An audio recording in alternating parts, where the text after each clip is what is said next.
Hey YouTube, Steve from Aspire Agile for all your Agile, Lean and Flow needs. Now, today I'm bringing you the complete Scrum Master guide of all the things you need to know but that no one ever tells you about. I really wish I'd been told all of this when I started out. It would have saved so much time and wasted energy. Now, this video is the culmination of years of my experience, and I think it will give you a 5-year head start in just 2 hours. So think of it as a cheat sheet, fast tracking you to being a better Scrum Master. Okay, so let's get into it. Now, whether you're a new Scrum Master or a seasoned veteran, there are so many things that you need to be aware of to be effective. You're unlikely to come across these in Scrum certification classes, they definitely aren't in the Scrum guide, and you probably won't have come across them before working in Scrum teams.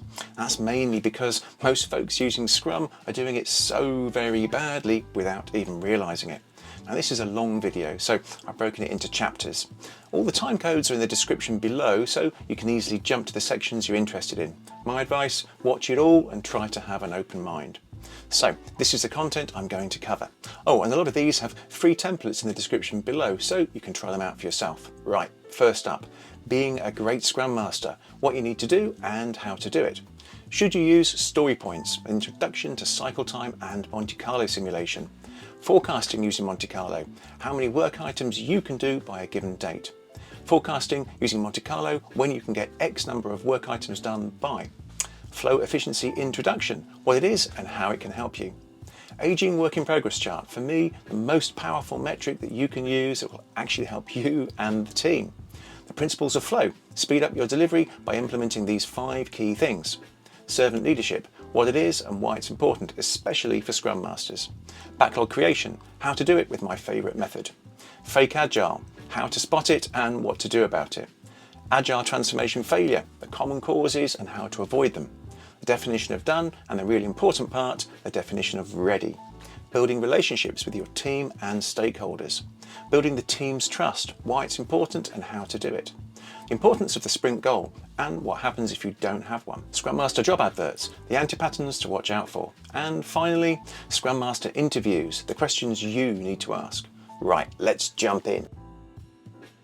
So, what does a Scrum Master do and how do you become a great one? That's the eternal question, isn't it? I've been asked that question for what seems like forever.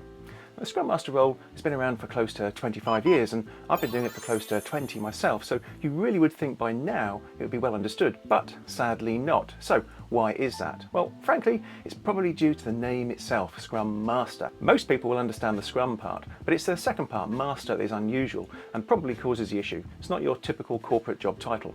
So, Master. I guess that conjures up thoughts of someone who is very good at something. So, putting the two together, Scrum Master, would logically make you think that this role means that they are very good at Scrum. But it doesn't really convey what the role of a Scrum Master does. If you think about other role types, business analyst, Java developer, tester, it's more straightforward to understand what these roles entail. And I think that's why people get confused over what a Scrum Master actually does. It's often the reason you'll see the role name change to something like the dreaded Scrum Delivery Lead, because organisations have this need to label you in such a way that your role name essentially describes what you do and it's easier for them to measure. So, we've established that a Scrum Master is someone who is very good at Scrum. They're an expert. But what do they do? Well, we have the Scrum Guide, which gives us a bit more detail, but in my opinion, I'm not sure it's all that helpful. For example, the Scrum Guide says that a Scrum Master helps foster an environment where the product owner can create and prioritise a backlog and helps a team turn work into value using an empirical process during a sprint. Foster an environment. Turn work into value? But how? By magic? Look, to be honest, it simply lends weight to the view that a Scrum Master is some sort of mythical Agile Yoda. Now yes, Scrum is a lightweight framework. It doesn't give you the how, and that's good because it gives you the freedom, but it's not good in the context of actually understanding what a Scrum Master actually does. Now the Scrum Guide does go on to say that the Scrum Master helps the team understand Scrum as well as the wider organisation through training and coaching. So we have training and coaching on Scrum. That's a little bit better. We'll come back to that later.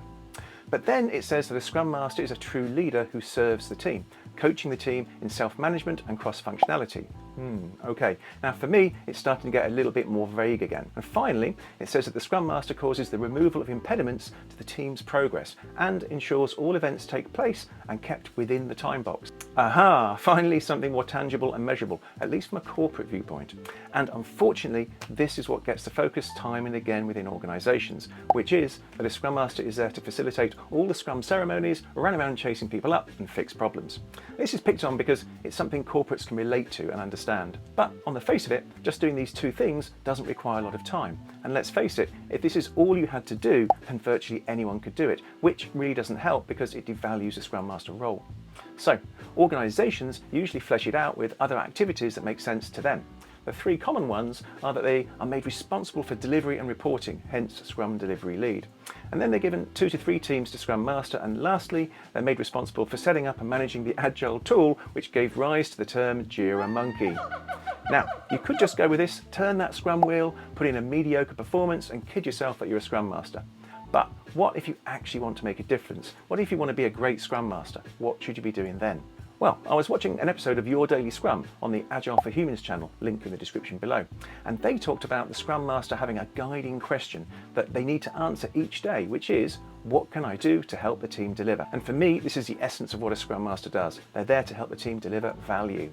So what does that look like? Well, it's my personal view. I'm certainly not trying to reinvent the wheel, and if you're a Scrum Master, then you should be following the Scrum Guide. But the Scrum Guide mentions that the Scrum Master should be a true leader who serves the team.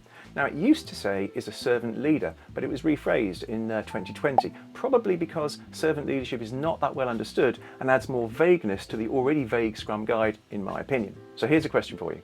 Do you know what servant leadership is and why it's important?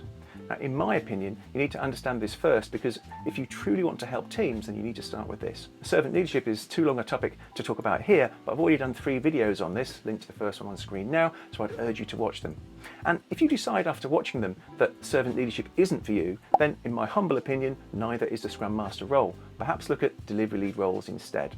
But for now, let's say that you understand servant leadership and you're a follower. Great, welcome brothers and sisters, so now what? Okay, so remember our guiding question. What can you do to help the team deliver value? So, first step. In order to help, you first need to understand what the issues are. And for me, this boils down to 2 key things, applying a quantitative and a qualitative approach. For the quantitative approach, you need to gather and analyse data, and finally propose changes that support your findings.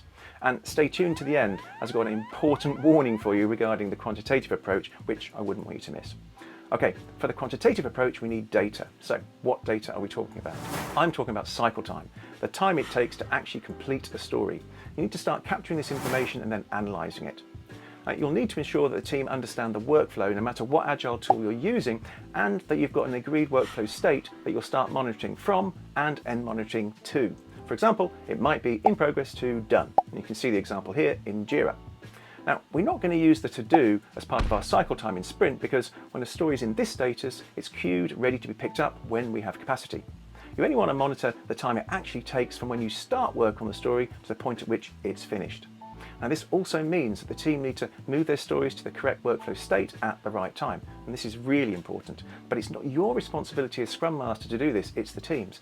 But it is your responsibility to help them understand why they need to do this. The why is that by doing this, you'll be able to gather the data needed to understand how long it takes to deliver your work, the areas that need improvement, and ultimately so that you can accurately forecast the delivery of any piece of work no matter its size. And ultimately stop fixed time, fixed scope work landing on you, reducing stress and increasing well-being. Now, once you have this, the next step is to analyse the data. What you need to do is calculate the 85th percentile of all previously completed stories. This will tell you how long it takes to complete any single story, no matter its size, 85% of the time. And with this data, you'll also be able to use Monte Carlo simulation to accurately forecast how long it will take to deliver 100, 1,000 or 10,000 stories. Now, once you've done all of this, calculated your 85th percentile time for a single story, and even forecast with Monte Carlo, what you'll most likely discover is that they aren't good enough. Everything's taking too long. So you need to find out why. So what you'll do next is calculate your flow efficiency. This is just a simple calculation, story active time divided by cycle time. But the result of this will help you understand where to start looking to improve your process. But flow efficiency will help you understand how to reduce your cycle times to help the team perform better. Now, after you've done all of this, you'll want to ensure that your cycle times stay low, as well as keeping your Monte Carlo forecasts accurate. Now, with virtually the same data that you've already collected, you can easily create one of the most important charts you've possibly never heard of. I'd like to introduce you to, drumroll please, an aging chart, or more precisely, an aging work in progress chart. Now, this aging chart is critical to understand, as it will show you when a story is in danger of breaking its forecast. It gives you a visual representation of how your sprint is going in ways that burn down charts simply can't. Now, an aging chart gives you the ability to take action at the right time. I think of it more like a crystal ball, letting you see what the future holds, and used daily, and I'd recommend it's reviewed at the daily stand-up, will keep your forecasts on track and your cycle time low. So I think we can already start to see that the Scrum Master should be a very busy bunny indeed. And remember, this is an iterative process. It's not a do it once and forget, it's a do it once and repeat, repeat, repeat, inspect and adapt.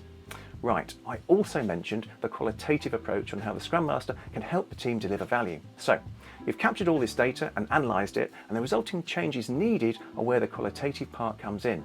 And I believe this is why you need to be a servant leader and where those skills will really need to shine. And this is because we're now in the realm of dealing with human beings, people. We're not talking about data anymore. There'll be difficult conversations to have, emotions and behaviours to deal with, relationships to build or strengthen, and how you handle this will decide how effective you can be and, crucially, how you can help the team deliver value. Now, from the analysis you've done on all the data you've collected, there could be a number of things that you need to help the team on. And you'll need to do this through training, mentoring and coaching. One of these is likely to be understanding where all the epics and stories come from. They don't grow on trees, and thinking that the product owner will provide them all on a plate simply never happens, so don't fall into that trap. You'll need to help the team understand user, process and journey mapping. And using this technique, you can build up a set of epics and user stories. And I've got a video on exactly how to do this in the description below. And you'll also need to help the team understand what the minimum viable product, the MVP, looks like. Again, check the videos in the description below. Also, you'll need to work with the product owner to help them create and manage the backlog and use prioritization techniques to order the backlog. Your product owner will likely need a lot of help and support with this, and as a Scrum expert, that's your responsibility to help and train. Now, remember, it's a partnership. You don't take orders from the product owner, and if you do, your role will diminish, as will your ability to help the team. And the next thing you're likely to run into is that the team stories are too large or complex. So you're going to need to run sessions and workshops on what makes a good user story. Remember the who, the what and the why. I'm not so concerned about the format, but don't forget the 3 C's. Card, conversation, confirmation. We don't want requirement specifications. What we want is enough to be able to start, and through collaboration and conversation during the sprint, we arrive at the right outcome. And that brings us to acceptance criteria. Just needs to be enough to know when to stop development. You could use behavioural driven development, given when then, but remember, we don't want 2 pages of scenarios, we just need enough. Anything more is just wasted time. Use techniques like INVEST, so a story should be independent, negotiable, valuable, estimatable, small and testable, and story splitting to validate whether the story is in a good place. And of course, you need to ensure story refinement sessions happen regularly. Remember, you always need more time than you think for this activity. Now, getting your backlog in shape, ordered and having good quality stories is great and obviously very important, but you need to consider what done looks like. So you'll need to work with the team to create not only your definition of done, but your definition of ready. Have it visible and clearly understood. Check the description below for my video on how to do this. Another issue you're likely to discover is that the team are working on too many things at the same time. So you need to work with the team to limit your work in progress. It might sound counterintuitive, but you need to reduce the number of things you work on in order to complete them faster. Now you can do this in a number of ways in Scrum, limiting your sprint backlog, but also putting WIP limits on key workflow states such as in progress. You'll also need to help reduce the team's context switching. Now when you're constantly swapping from one task to another, you lose time, but it also increases anxiety, leading to lower quality. And you need to identify all of the handoffs or queues that you have in your process. This is one of the cheapest ways to increase flow. For example, perhaps you have some compliance process that takes days to complete by people outside of the team. This is a handoff or a queue. It's your responsibility as a Scrum Master to raise the issue and work with the right people to remove or reduce them. You'll probably also need to help the team reduce their batch sizes. So what's that? Well, this could be reducing the team's sprint duration from 4 weeks to 2 or possibly 1, or it could be reducing the size of their work, so smaller epics and user stories. It helps increase feedback and reduces variability, all of which lead to better understanding and a reduction in overheads.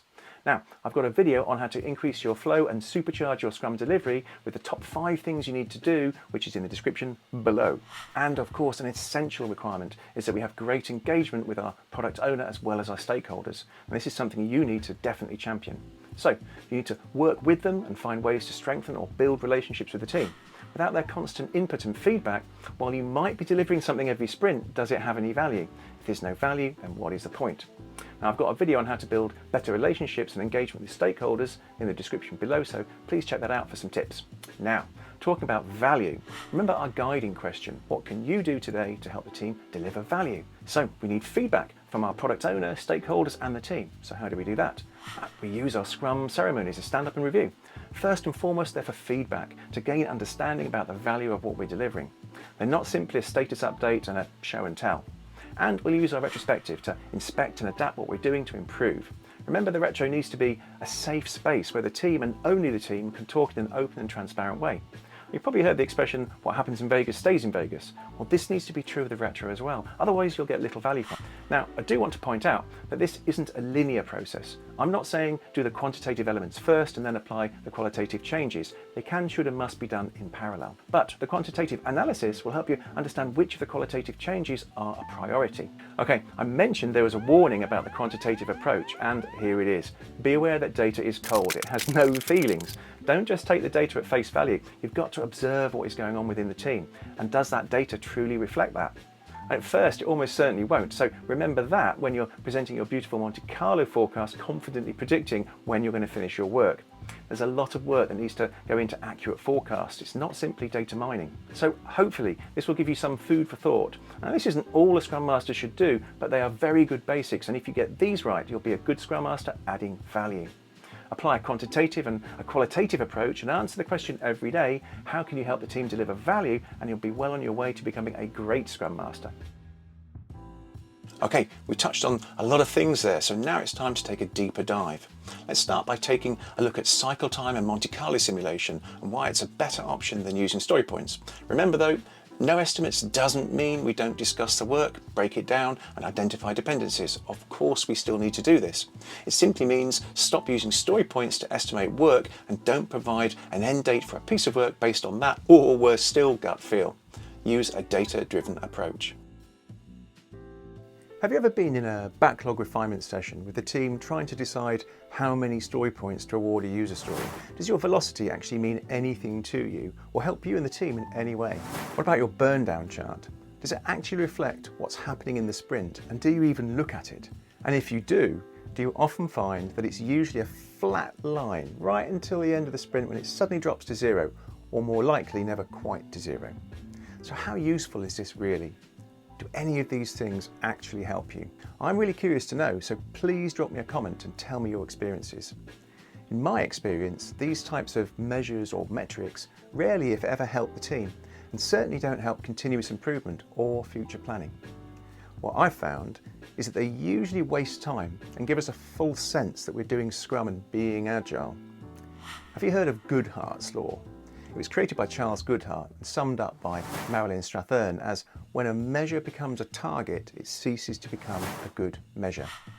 Now, a lot of teams use these standard measures and metrics because it's what they think is expected. But in my experience, they can end up doing more harm than good because teams think they're doing Scrum, but seeing no value in their actions, ultimately leading to apathy in the process. So, what if I told you there was a better way? A way where you didn't have to spend time estimating story points or even estimating at all. Radical, eh? A way in which will actually help you and the team, and will also stop leadership assigning you a load of fixed time, fixed scope work. To start, we just need to look at our cycle time data. Cycle time is simply the time it takes to move from any 2 points in your workflow.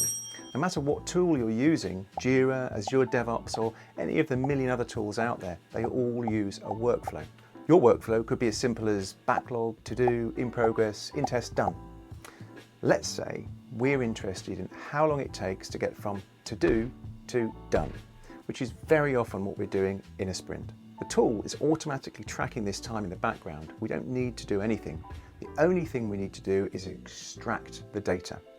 Then we simply take a few calculations from it. We could use the average amount of time it takes to complete a single story from, say, our last 100 completed stories. But why use an average? It doesn't give us enough certainty. There's a famous quote by the comedian George Carlin that goes, "Think of how stupid the average person is and realise half of them are stupider than that." Now, that was a joke, of course, but there's an element of truth in there about averages. Although an average is definitely not always 50%, it just doesn't provide the level of certainty that we need. So let's stop using averages and use something that will actually give us a high level of confidence that it will actually happen. Why not go with 85%? If the 85th percentile is telling us that a single story in our set was completed in 12 days, 85% of the time, this is telling us something really useful. Given that we generally run 2-week sprints and there are only 10 working days in each sprint, it's telling us that it's taking too long to complete a story, and so we need to do something about it. And the reasons for this could be many, but it's a starting point. It could be that we aren't doing effective backlog refinement sessions before sprint planning, or that we haven't identified our dependencies, or maybe that the stories we're taking into sprint are just too big or complex. So inspect and adapt. Use our retrospective for this. I'd recommend taking a look at my definition of done video linked above, which provides some insights and ideas on how to help. So we first need to get our cycle time under control. Get that 12 days to complete a story 85% of the time under 10 days. The beauty of this method is that it doesn't matter that our stories are all of different sizes and complexities. I'll say that again because it's really important. It doesn't matter that our stories are all of different sizes. We only care about getting our 85th percentile out of all the stories we've completed below 10 days if we're doing 2-week sprints. If you're doing longer sprints, then adjust that number accordingly. Once we've achieved this, we can get to the really exciting bit and do something special, really special with our data. We can use Monte Carlo simulation to forecast how long it will take to get 100, 200, 1,000 stories, all with the click of a button. No story estimation needed, no wasted time, and more time to focus on getting things done. Okay, so what is Monte Carlo simulation? It's a scientific method used to model the probability of different outcomes in a process that cannot easily be predicted due to the intervention of random variables. Now think about that. Doesn't that sound familiar? Isn't this exactly what we're trying to do in Scrum? Trying to determine how much work we can do and complete in a sprint with all the unknowns and uncertainties involved in software development. This technique is used to understand the impact of risk and uncertainty in prediction and forecasting models. It's been used for nearly 100 years in finance, engineering and science, and it can work for us as well too in Scrum. Better still, we can look at our previous work, determine how many stories it took to complete a small, medium or large piece of work, and then run Monte Carlo simulation for each and calculate how long it took. We can then provide this information to leadership so that they know how long it will take to deliver similar sized pieces of work in the future. It's also a great tool to help manage difficult stakeholders, as you'll be able to tell them with certainty, 85%, when things will be done. And we can also do this when we're in the middle of a piece of work. When we're being hassled by leadership to give them a date by which we'll be finished, we just run Monte Carlo simulation for the number of stories left in our backlog, and hey presto, we have the answer to give them. It might sound complicated, but it really isn't, and it's very easily done in Excel. And I have a detailed video on exactly how to do this, which I'll link to at the end. I've been using this technique for a number of years with the teams I work with, and it's really improved their forecasting ability, as well as leading to a reduction in stress and anxiety, as it's effectively stopped fixed time, fixed scope work from landing on them, because management are now able to use highly accurate forecasts provided by the teams. Now, I'm not knocking story pointing, velocity and burn down charts, and if they're working well for you, that's great, and I'd love to hear from you, particularly in what you're doing to actually make it effective and useful for the team. I'm here to learn too. So, now we know what cycle time and Monte Carlo simulation is, but how do we actually use it in a practical sense? Let's take a look at how we can use it to determine how many work items, or stories if you prefer, we can get done in a given time period. For example, in a 2-week sprint. This is great data to have at sprint planning. The Excel template for this is in the description below, so you can download it and use it with your own data. Now, do you ever get frustrated wasting lots of time trying to decide how many stories you'll take into sprint, and ultimately are met with disappointment when you don't complete them? And aren't you fed up with the pointless activity of assigning story points, pun intended, and working with a meaningless velocity and looking at burn down charts that really don't help anyone or serve any useful purpose? If that sounds familiar, then today's video is definitely for you. I'm going to show you how many stories you can get done in sprint if you're doing Scrum, or how many stories you can get done over a time period of your choosing if you're doing Kanban, with a high degree of certainty and without wasting any time trying to estimate. Stop estimating, it's a waste of everyone's time. Right, this is a data-led approach, so no guesswork and no gut feelings. You get this data for free and it's easy to do, so I'd urge you to try it out. I've done several videos on cycle time and calculating your 85th percentile already, so I won't go into too much detail on that. But watch the video on screen now to see how to use Monte Carlo to forecast how long it takes to deliver 100 or 1,000 or any number of stories you specify. Today's video focuses on using your cycle time data and Monte Carlo simulation to forecast how many stories we can get done by a date you specify, so it's great for sprint planning. Now, a quick recap on cycle time using an example in Jira. A cycle time is the time it takes from any 2 points in your workflow. What we really want to capture is the time it takes from when we actually start a story to when it's complete. So in this example, we'll track from in progress to done. That's our cycle time.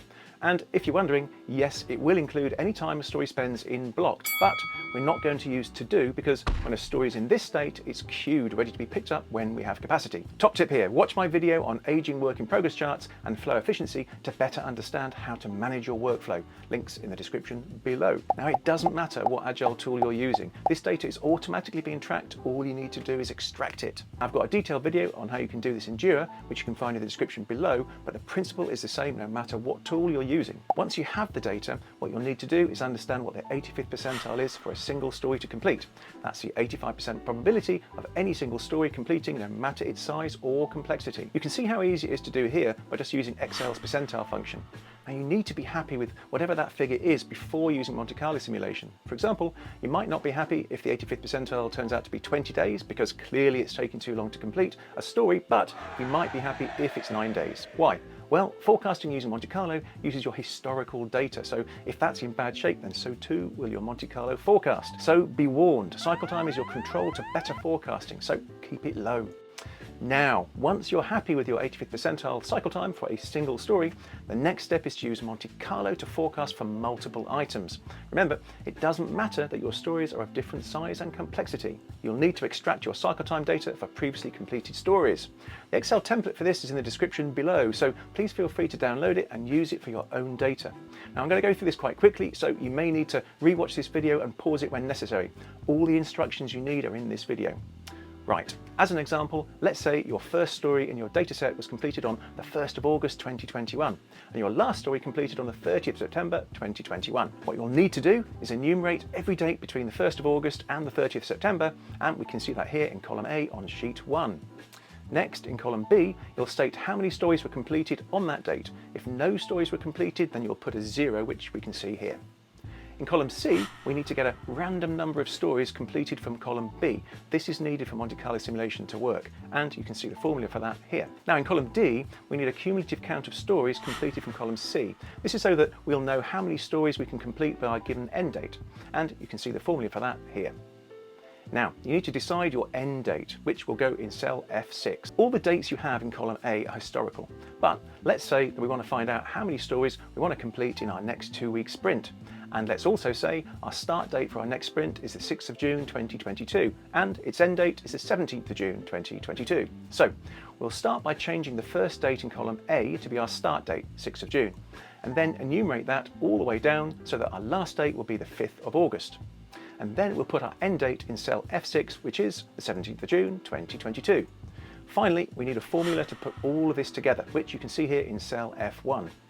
Now, this formula will look for our end date on each simulation run, and when it finds it, we'll extract how many cumulative stories were completed from column D. Now, for an accurate forecast, we need to run this simulation 10,000 times, and that's where this button comes in. This runs the macro.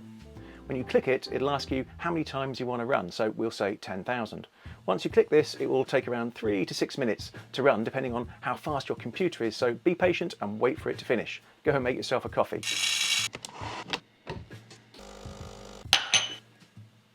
Ah, lovely. Now, if you're interested in how this macro is created, then I've done a video on that, which you can find in the description below. This will be useful to watch so that you can understand how to customize the macro if you want to make any changes to the Excel template, such as moving data or formulas to different columns and cells or renaming the tabs. If you do any of that without customizing the macro first, it won't work. Now, once the macro is finished, you'll notice that it is sent you to sheet 2, and you will see all of the 10,000 extracted cumulative stories completed by a selected end date. Now you'll go to sheet 3. What you'll see here is a pivot table. Now, this table captures the output of the macro in sheet 2 and shows the unique number of stories completed by our start and end date plus their frequency of occurrence. I have the number of stories completed shown in descending order because, think about it, the probability of completing 19 stories in our example here is far less than it is of completing 1 story. Now we show the probability of each occurrence happening in column D here. To get that, we simply add them up and divide by the number of Monte Carlo runs, which I put here in cell F3. Now, if you use my template and modify it for your own data, you'll first need to modify the formulas in sheet 1, but don't move your data or the formulas from the columns or cells they're in without modifying the macro first, because it won't work. Also, before you click the Run Macro button, make sure you've deleted all the number of stories completed from sheet 2, but leave the header in place. Then, once the macro is finished, you'll need to come to sheet 3 and refresh the pivot table. So just right-click inside the table and click Refresh. And you'll possibly need to update the probability of completion in column D as well. So, the question we wanted to answer is how many stories can we complete with a high probability of it happening? I'm going to use 85% between our date range of the 6th of June to the 17th of June. To answer this, all we need to do is look down our probability column in column D and select our probability. Now we can see here that 85% falls between these two percentiles, and since we don't want half a story done, we'll use the next one down. So the answer is 5 stories that we can get done with a high degree of probability that it will actually happen between our selected date range of the 6th of June to the 17th of June, which could be your sprint. Now, one final point, the histogram you see here, it should always be a normal distribution, a bell curve. If it isn't, then there's something wrong with your dates or formulas. So there we have it, a way to understand how many stories you can complete with a high degree of certainty of it actually happening without doing any estimation whatsoever, and an end to all those meetings arguing about story points, burn downs and velocity, thank God. Please remember my warning though, in order for this to work, there's a lot of effort needed. It's not just a data mining exercise. Okay, great, but what about if we want to forecast our entire backlog to find out when that might complete? Now, this version of Monte Carlo shows you how to forecast 100, 500, 1,000 or any number of stories. Again, the template for this is in the description below.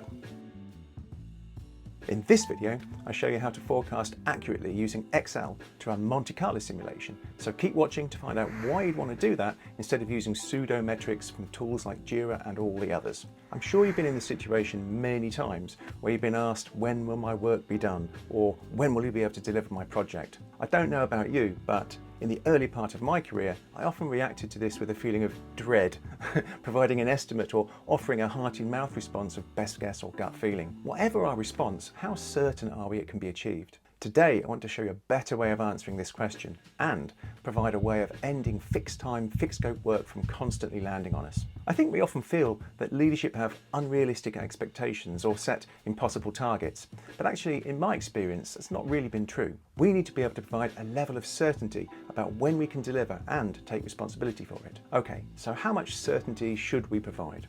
I'm going to say 85%, and I'm going to show you how. A core part of being agile is transparency, inspection and adaptation, but we can't adapt if we don't have the data, knowledge or information to inspect in the first place. One way to do this is to use a visual tool effectively, such as Jira or any one of the others out there. These tools can provide us with the data we need to inspect. As we move our stories from the backlog across the board, the tool tracks how long this takes automatically in the background. The time taken for a story to travel between any 2 points, for example, to do and done, is called cycle time. Using cycle time, we can calculate the amount of time historically it has taken us to get a single story done. It doesn't matter that our stories are of different sizes. I'm going to say that again because it's really important. It doesn't matter that our stories are of different sizes. But we don't want to use averages, but instead a high probability or certainty that we can actually use, and that's the 85%. The data we want is the elapsed time between the 2 points in our workflow that we're interested in. For example, it might be to do, which we'll call our start date, which is the date we actually started work on a story, and done, which we'll call our end date, the date we actually completed that story. Now, if you're using Jira, you might want to check out my video explaining how to get the data out of Jira, which should be on screen now, because you can't do it natively. So let's take a look. We'll extract the data and subtract the start date from the end date for each line and add 1 day. That extra day is because we count every day, even partial days, in our total. This tells us the cycle time for each individual story completed. Now we'll use the Excel function percentile on the cycle time data and find our 85th percentile. This tells us how long it takes to complete a single story, regardless of size, 85% of the time historically. But we can't use this alone to forecast when a large piece of work will be done. However, using Monte Carlo simulation, we can, as that will allow us to forecast for multiple items. And we can do this fairly easily in Excel, and I'll show you exactly how in a moment. Remember Shakespeare's The Tempest, what's past is prologue, meaning history sets a context for the future. Well, so too it is with forecasts. The first step is to start collecting the data. Without that, we've got nothing to inspect with. Then refine your ways of working, adapt so that the data is representative. Now, this is a very important caveat to using this technique, so please watch to the end as we'll cover this later. Right, back to our single story cycle time 85th percentile. If this value is high, such as 15 days, then I'd suggest you need to refine your ways of working further before you go on to the next step. A good 85% value, in my experience, would be something in and around 5 days, but certainly no higher than 10. Once we have our cycle time under control, then we're in better shape to move on to using Monte Carlo simulation to forecast. Okay, so now let's take a look at Monte Carlo simulation. We can reuse some of the data we've already collected, but we won't need the start date or cycle time data. We only need the end date, which was our done status in our workflow, and the total number of items completed on that date. In this example of Monte Carlo simulation, we're going to forecast how long it takes to get 10 stories done. We'll put our dates into Excel into column A. If the first date was the 1st of May and the last date was the 30th of June, then we'll list out every date consecutively between those dates, whether or not an item was completed. In column B, we'll put how many items were completed on that date. If none were completed, we will put a 0. The dates we put into column A are historical, but let's imagine we're going to start our 10 stories in a month's time, and let's also imagine that that date will be the 1st of August. So replace your first date in column A with the 1st of August and change all the other subsequent dates so that your last date is the 30th of September, but leave in column B the number of items completed on a date alone. And this is so that after the simulation is complete, you'll be able to see on what date 10 items were completed if you started work on the 1st of August. We're going to add a third column, column C. This will be a random number chosen from column B. The formula for this is on screen now. We'll copy this formula all the way down so it's the same length as columns A and B. We're going to create another column, D. This column is used to show how many items are left to complete, and once it reaches 0, it will allow us, using another formula, to select the corresponding date at which 10 items were completed. Now, we need a formula to put all of this together, which is on screen now. This formula uses column D in order to select the date in column A, which is the date by which 10 items will be completed. We need to run this many times in order to build a good forecast, at least 1,000 times, but preferably 10,000 times, and capture each date when 10 items were completed. In order to do this, I have a macro that runs it for me. And if you'd like to know how to create this macro, the video for this should be on screen now. So I'll click the Run Macro button and off it goes. I'm using an M1 Mac Mini and it takes around 3 minutes to run the macro for 10,000 runs. Okay, it's done now, and you can see it's returned all of the dates we need into sheet 2. I use a pivot table in sheet 3 to view only the unique dates returned together with how many times they appeared, which you can see here now. Then we can turn the number of times a date was returned into a percentage, and then simply select which probability we want to use to understand how long it takes to get 10 items done. I'll use 85%, and as we can see, 10 items will be done on the 2nd of September, which is 32 days if we started on the 1st of August. By using this technique, you can build up a set of t-shirt sized pieces of work and provide this to leadership so they understand how long it takes to deliver, which will significantly help planning and roadmaps, and will also put an end to fixed time and fixed scope work. It also means you don't need to spend time assigning story points and having endless estimation sessions. All you need to do is understand your 85th percentile cycle time, let's say that's 8 days, and make sure that you right size all stories not to exceed 8 days, and over time try to reduce that. An example of your t-shirt sized pieces of work might look something like this. Small might be 100 stories completing in 3 months, medium 200 stories completing in 5 months, and large 300 stories completing in 7 months, all with our 85% probability of it actually happening. So there is a way of answering the perennial question, when will I get my work, with certainty. And not only will we feel better and more confident, we'll help our teams to reduce stress and fatigue, as well as increasing well-being, and we'll be able to provide leadership with more accurate delivery forecasts. Now, I mentioned earlier that there are some very important caveats to this technique. They are having and using a prioritized backlog, having our work appropriately broken down and refined based on our 85th percentile story cycle time. So if that number is 8 days, we know that 8 days is the largest story we can take. And I've got a link to a video on how to create your backlog and break work down in the description below. Understanding what done means, so using a definition of done properly, and I've got a link to the video on that also in the description. Everyone on the team taking ownership of their work and collectively being accountable. If one fails, we all fail, so support each other. Everyone moving their stories across the board at the right time, because this is where we get our data from. And embracing agile and lean values and principles, but really just work on the basics: collaborate, deliver, reflect, and improve. It takes time and practice, but it can be done. A great book on this subject is When Will It Be Done by Daniel S. Vacanti. Highly recommend reading this book. It provides many insights, deep explanations, and how-to tips and tricks. Okay, I hope you enjoyed this video and plan to try and use this technique. Please let me know how you get on, and if I can help, I will. Please use the templates in the description to try this out for yourself. Now, I've had a lot of questions as to why we use 85% for our forecast, and there's no hard and fast rule here. You can use whatever percentage you and your stakeholders are happy with, but 85% strikes a great balance. Now remember, data is gold. There's lots of things you need to do to improve your forecasting and make sure your forecasts remain accurate. So now you've got your cycle time and Monte Carlo forecast, and you don't need to estimate anymore. What happens when you calculate all of this, but the resulting data and forecast you see simply isn't good enough? Well, firstly, congratulations. You now at least know that there is a problem, but where do you start? The answer to that is flow efficiency, and that's what I'm talking about today. So, what is flow efficiency?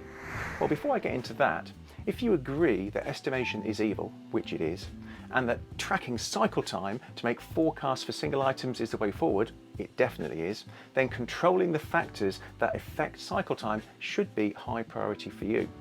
These factors can be broken down into 2 basic parts: active time and inactive time. Active time is the time you spend actually working on a story. Inactive time is everything else. So we want to minimize inactive time and maximize active time. Flow efficiency is a simple calculation of these 2 variables, which you can see on screen now. Flow efficiency equals active time divided by cycle time. But how do you get this data? So in this example from Jira, you can see the workflow states to do, blocked on hold, in progress, in test, and done.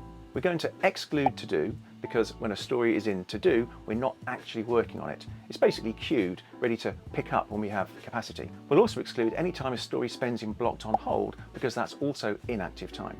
And we also exclude done because when a story goes into done, we're not working on it because it's finished. So we just need to add up all of the time a story spends in our active workflow states. In this example, that would be in progress and in test. Now, the data is automatically getting tracked by whatever Agile tool you're using. You simply need to extract it. If you're using Jira, check out the video on screen now to see how to do it, but the principle is the same no matter what tool you're using. Now, this does mean that everyone on the team must take full responsibility for their stories and move them to the correct state at the right time. If this doesn't happen, then obviously your data will be incorrect. This might seem like a reasonable request, but if you're a Scrum Master, then I'm sure you know just how difficult it is to get the team to do this. What you'll need to do is explain to the team why it benefits them. It's in their own interest and that of the teams to do this. By doing this, they will get the benefit of not being landed with lots of fixed time, fixed scope work, meaning they won't have to work long hours and weekends towards the end of a large piece of work to get it completed. And they'll have less stress and better well-being because of this. Why? Well, because they'll be able to provide accurate forecasts to leadership that really come true, so trust will be built. but it does rely on accurate data, which means they need to update their Agile tool at the right time. If you've never measured cycle time before, or you're finding that your cycle times are very high, then it's not uncommon to find that your flow efficiency is also low, around the 10% mark. Let's examine that. If it took 10 days to complete a story, that's your cycle time, but the active time, the time you actually spent working on it, was just 1 day, then that means 9 days were spent where essentially nothing was happening. This is your inactive time. Remember, to calculate your flow efficiency, you divide your active time by your cycle time. In this case, 1 divided by 10, which is a flow efficiency of 10%. So where do you think you should focus your effort in this example? Exactly, you need to focus on getting that inactive time down. So let's take this a little bit further. Let's say that your 85th percentile for your process is 20 days. Meaning you've got the cycle times and all of your previously completed stories, and you've used something like Excel's percentile function to calculate the 85th percentile. Now, to calculate your flow efficiency for all previously completed stories, simply sum up all of the active time for each story and divide it by the total cycle time for the same stories. In this example here, you can see that the flow efficiency for our process is 10%. A low flow efficiency means we have a lot of inactive time, and a high flow efficiency means we have relatively low inactive time, but of course a lot more active time. If you aggressively go after that inactive time, in our example, and manage to reduce it significantly and end up getting your flow efficiency to 50% while keeping your active time the same, that would mean that your 85th percentile would be 5 days instead of 20. Much, much better. Now, if your flow efficiency is 70%, then a better strategy would be to target the active time spent on stories, since this makes up the majority of the cycle time. Now, flow efficiency doesn't tell you exactly what the problem is, but it points you in the right direction as a starting point. The reasons for high or low flow efficiency could be many. For example, your stories are too large, they're too complex, so break them down. Make sure it's been refined prior to taking it into sprint, and any dependencies or constraints are known. Or it could be nothing specifically wrong with the story, but you're trying to work on too many things at the same time. So limit your work in progress and reduce your context switching. Start by putting a WIP limit on your in progress column and stick to it, don't ignore it. Or perhaps you have some process issues causing decision latency. Maybe your stakeholders or product owner aren't as engaged as they could be, so try and build better relationships. And obviously, when a story goes into blocked on hold, don't ignore it. Do whatever it takes to get that story back on track. Flow efficiency is a great way to start troubleshooting why your cycle times are too high. So, flow efficiency tells you where to focus your attention in getting your cycle time down. But what can you do each day to help drive it down? Pay close attention to the age of your in-process work items. Let's take a deep dive into that. Eliminating estimation and all the evil activities that go with it, and being able to accurately forecast, is only half the story. The other half of the story are the things that you actively need to do, both to improve your forecasting and to ensure your forecasting remains accurate. So just because you've understood your cycle time and made a beautiful forecast using Monte Carlo doesn't mean that's it. You've got to put the work in and actively manage your process. And that's the topic for today. But the first thing you should do to start actively managing your process is to use an extremely important chart which you've probably never heard of before. And I'd like to introduce you to, drumroll please, an aging chart. A what? Yes, an aging chart, or more precisely, an aging work in progress chart. So what is an aging chart and why is it important? Well, think back to the videos on cycle time and Monte Carlo. The thing that they have in common is that they are looking at historical work that's finished. There's nothing you can do to improve their performance because they're done. You need to concentrate on your work in progress, your active work, specifically how old it is, and you need to do this every day. Your Scrum and Kanban board might look something like this. Now, until these stories are done, they're active. They show your current work in progress. An aging chart will look almost exactly the same as your board, but with a few additions. So let's take a look. Oh, and there's a link in the description to the template so you can download it and have a play with your own data. Right, along the bottom, you can see your board column names, and up the side, the number of days old a story is. The story names are listed so you can read off to the left how old they are, and they're placed in their current workflow state. Now, firstly, you're going to mark your percentiles horizontally across the board. 50%, 70%, and lastly 85%. So where do your percentile lines come from? Well, you get this data from your cycle times for single items that you've previously calculated. So check the videos out in the description below for more information on what this is and how to do it. And secondly, you're going to display how old each story is and where it is in your workflow. Now, how old an active story is starts from the moment you begin a story up to, but excluding, when it enters done. We're only interested in stories that are active, so work in progress. In my workflow here, a story is only considered active when it leaves the to-do column and enters in progress. Then the timer starts and only ends when the story goes into the done column. So only blocked on hold, in progress and in test count as active time. There's a tip here.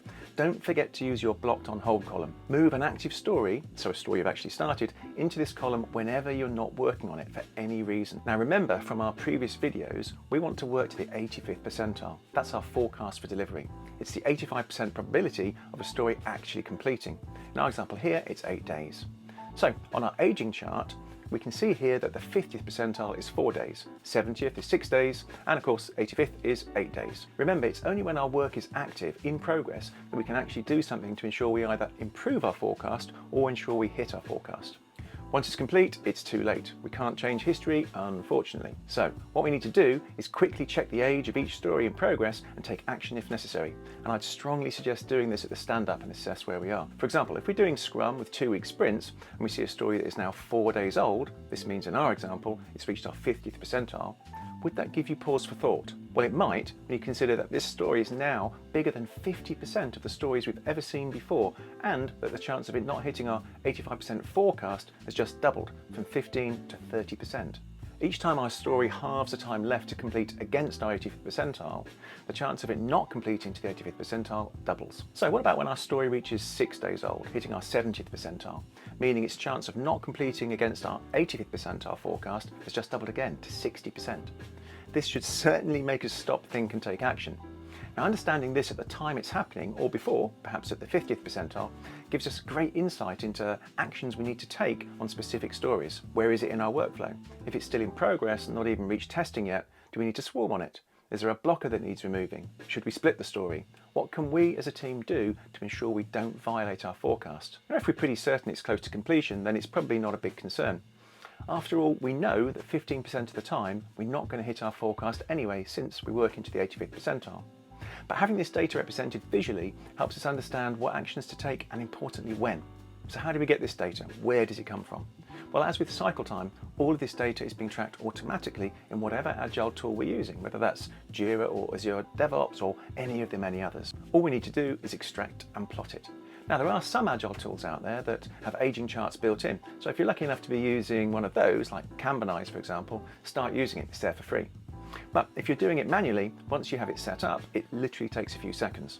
I find it's a great way of making stand-ups more meaningful, as concentrating on the age of an item usually ends up in better discussions, resulting in actions leading to the right outcome.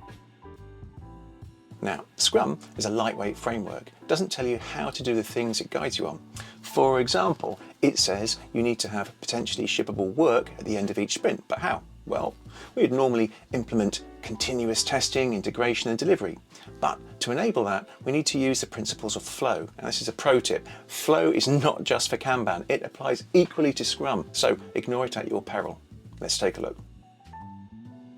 There can often be a lot of frustration when you first start trying Scrum or Kanban, such as not seeing the benefits you thought or were told would come. Even when you've been using these frameworks for a while, you may still find that you're never really getting things done as quickly as you'd like. Well, today I'm going to show you how to supercharge your Scrum or Kanban delivery by implementing the basics of flow. It's all about the flow, man. No, I'm not going all New World, Mystic or Zen-like here. I'm talking about the flow of work, of value and knowledge. I'm sure you have heard the phrase, stop starting and start finishing.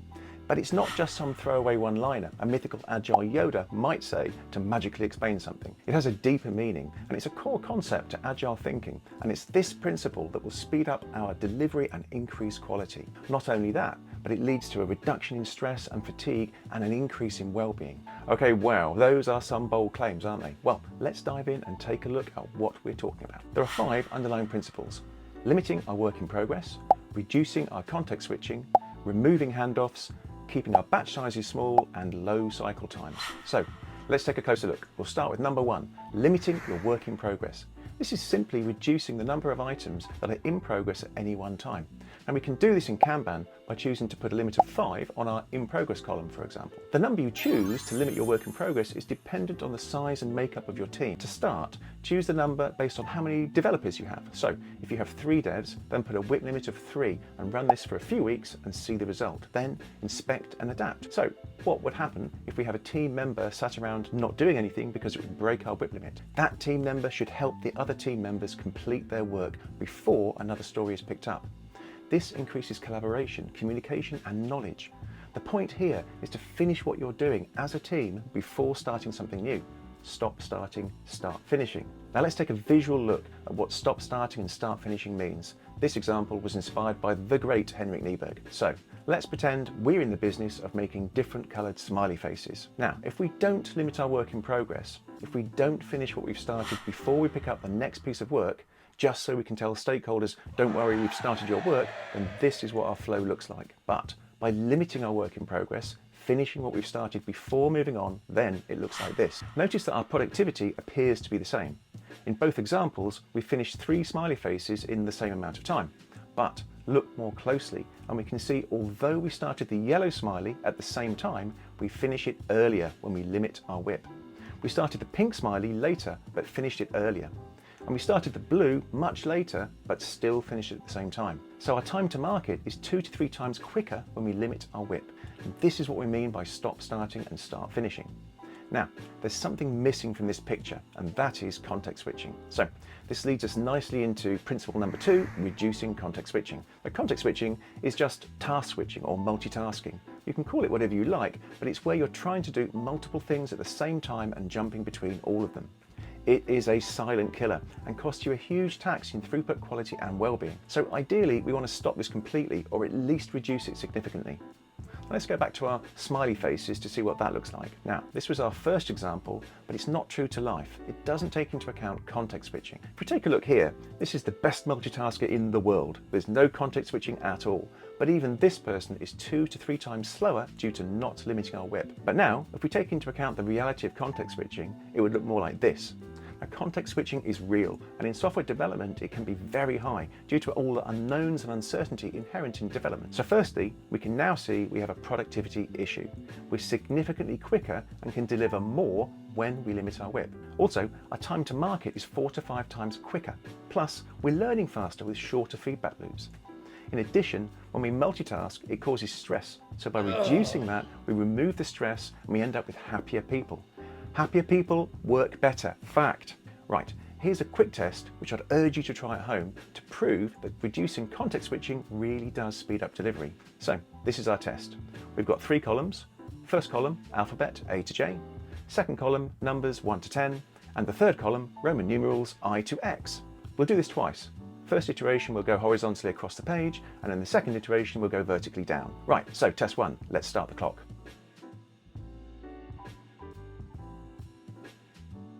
Stop. 37.9 seconds. Okay, so iteration 2, but this time we're going vertically down the page. Okay, let's start the clock. Stop. 23.3 seconds. Much faster. And that's the power of reducing your context switching. Now, even when you know the point of this test, you'll find the outcome is the same. Okay, on to number 3, removing handoffs.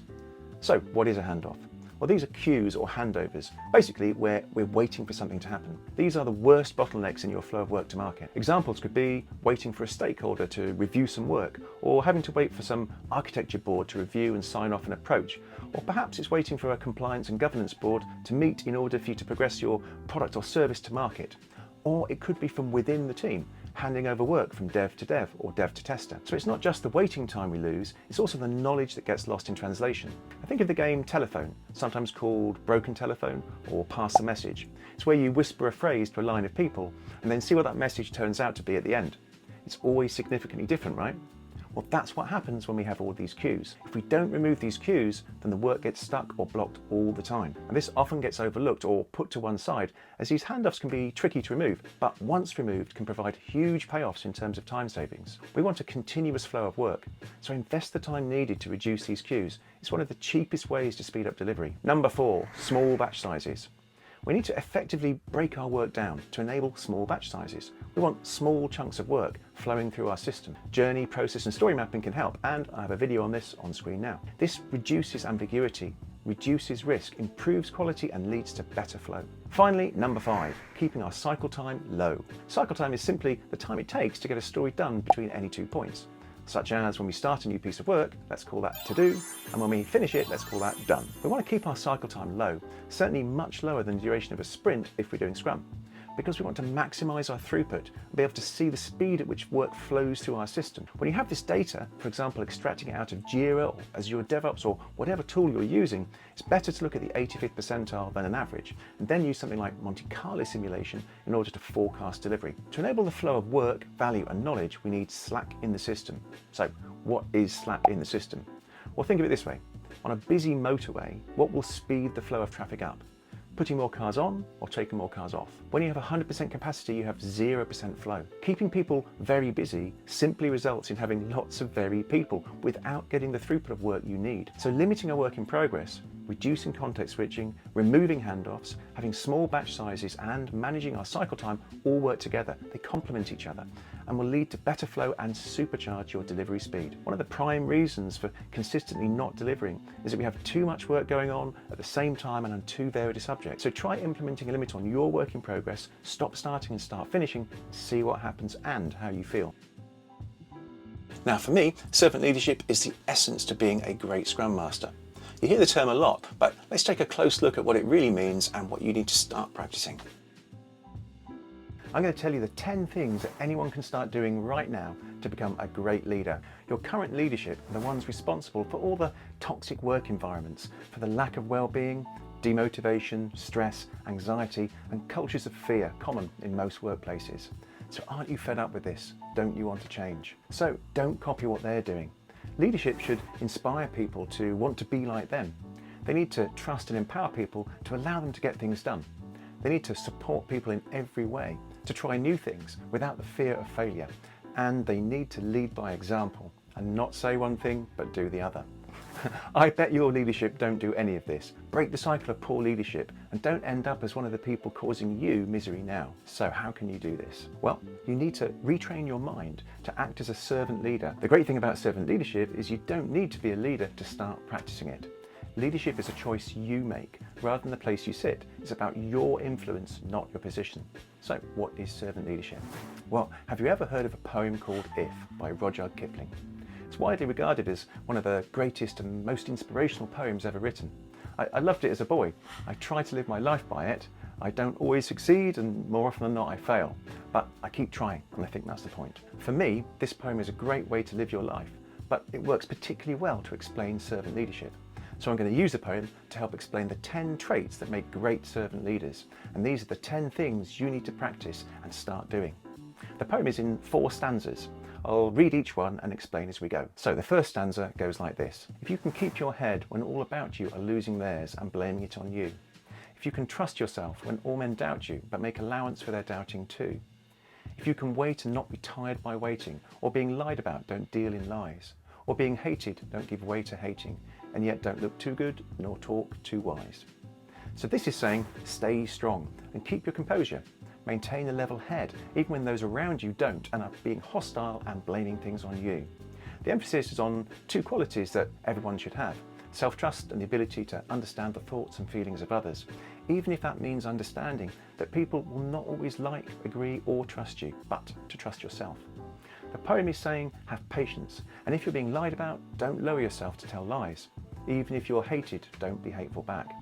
Don't appear to be better than you are, or talk in a manner that doesn't reflect who you really are, both morally and spiritually.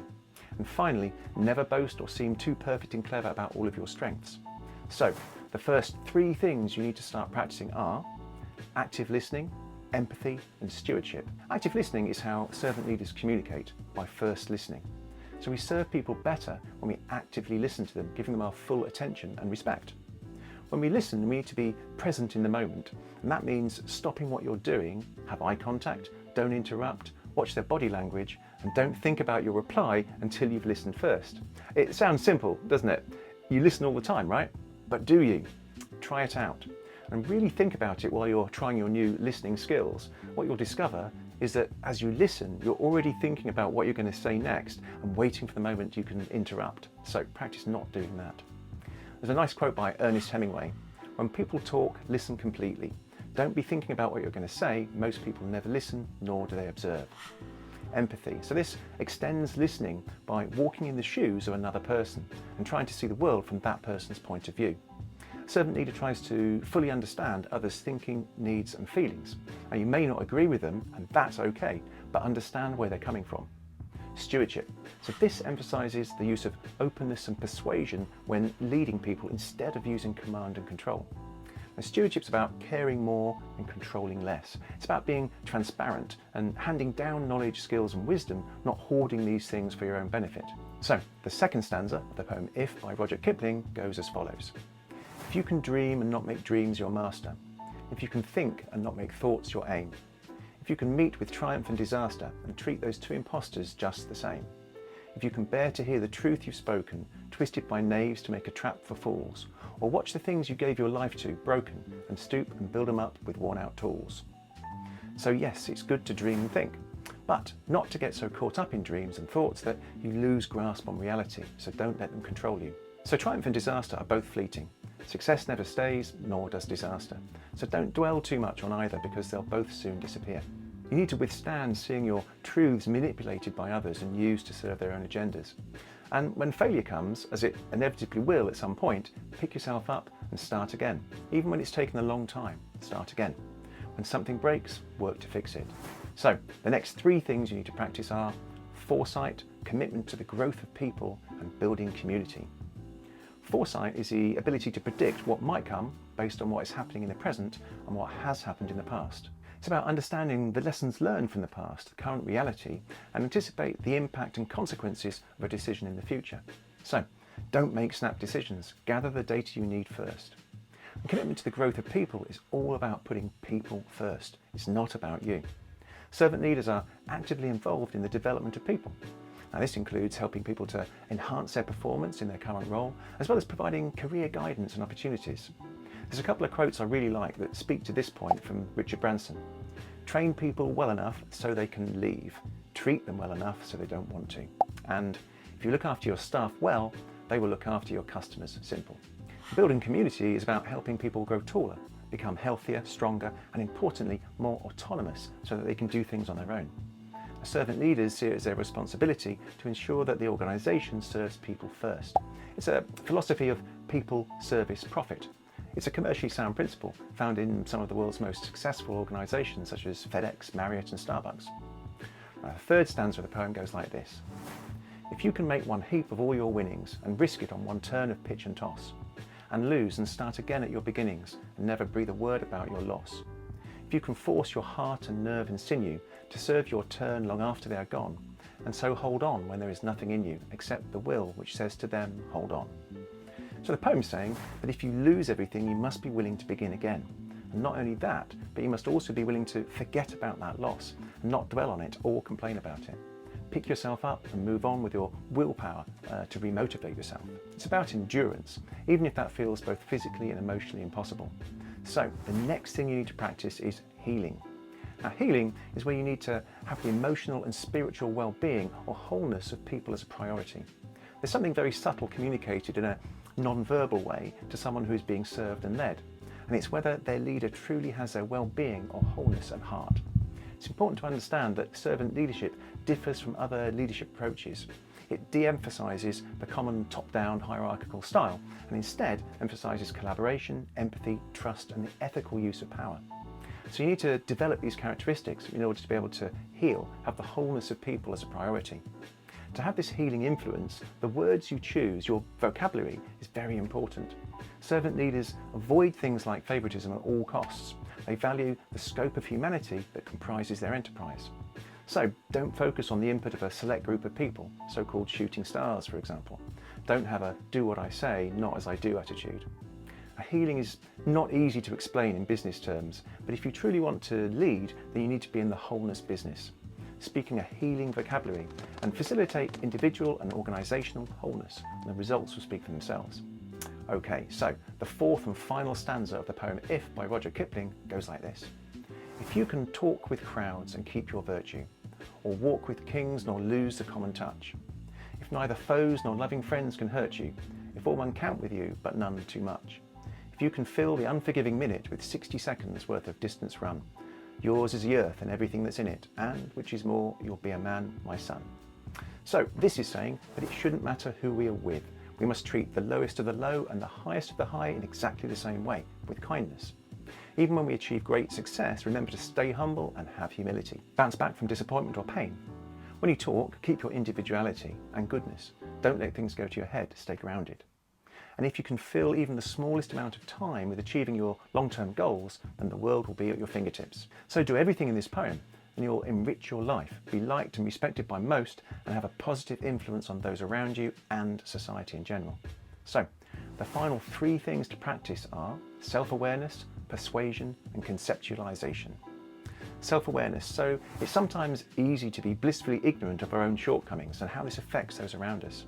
So consciousness of our own behaviour, managing our emotions, especially during critical moments, is key to establishing trust and openness among those we work with. Self-awareness and the ability to see yourself in perspective, so personal strengths, weaknesses, values and emotions, will help you understand personal biases and set them aside for the benefit of everyone else. And persuasion is the ability to convince others to change without using any formal power or authority. You may have heard this expression before: shepherds always smell of sheep. It means that the shepherd gets in and among their flock. Everything the shepherd does is to keep their flock safe and tend to their needs above all else. They're using the power of persuasion to influence rather than any kind of formal authority. And this way, you don't need to be a senior manager to lead. Servant leaders don't rely on authority of their position to achieve their goals. They persuade and influence people to convince them rather than coerce them. The focus is on engaging with people to achieve goals that are embraced by all. Now, conceptualization is having faith in the worth of people and helping them to see their own potential. People will achieve more than they think they're capable of because the servant leader provides a future-orientated vision that gives them purpose. And providing vision and purpose is extremely important. So, these are the 10 things that you can start practicing right now. They aren't easy and it will take time, but try them and see the effect it has on you and those around you. And if you ever need a bit of inspiration occasionally, remember the poem If by Rudyard Kipling and give it a read. I always find it helps steer me back on the right path. And this is the way to break the current poor leadership seen in almost all organisations. So we all know what a backlog is, right? But where do they come from and how do you create one? They don't grow on trees and don't magically come into existence. And this is my favourite way of creating one. If you're just starting out with Agile or just about to start a new piece of work, one of the first things you're going to come across is, where is my backlog? How do we get all these epic stories and tasks? Unfortunately, they don't grow on trees. And by the way, our product owner isn't the tree. Don't expect the product owner to provide you with a well-ordered, prioritised and refined backlog from thin air. You need some time to prepare. It's sometimes referred to as Sprint Zero in Scrum, where you take 2 to 4 weeks to understand the work. In practice, this is a team effort, and not just the team. You'll need to get the right people together, so stakeholders and others with specialist knowledge, in order to build the backlog. So, we know that we need to break our work down into smaller, more manageable chunks. This helps prioritisation, reducing uncertainty, enabling shorter iterations and leading to faster feedback loops, which help us inspect and adapt to deliver the right outcome. But how do we get there? How do we start? Well, try this exercise out with your team or perhaps a friendly stakeholder or product owner, as it will help get the concept across of how to go about breaking work down and into manageable chunks and ultimately build your backlog. So we're going to break a notional piece of work down. Now for this exercise, we're going to use a user journey, our commute to work. It makes it quite a fun activity as we're all familiar with this journey, and some of the discussions that come about when deciding what not to do make it light-hearted while still getting the point across of how to break our work down. I'm going to use Mural for this. It's a great online collaboration tool, but you could of course do this on a real whiteboard or use something like Miro or even Microsoft Whiteboard.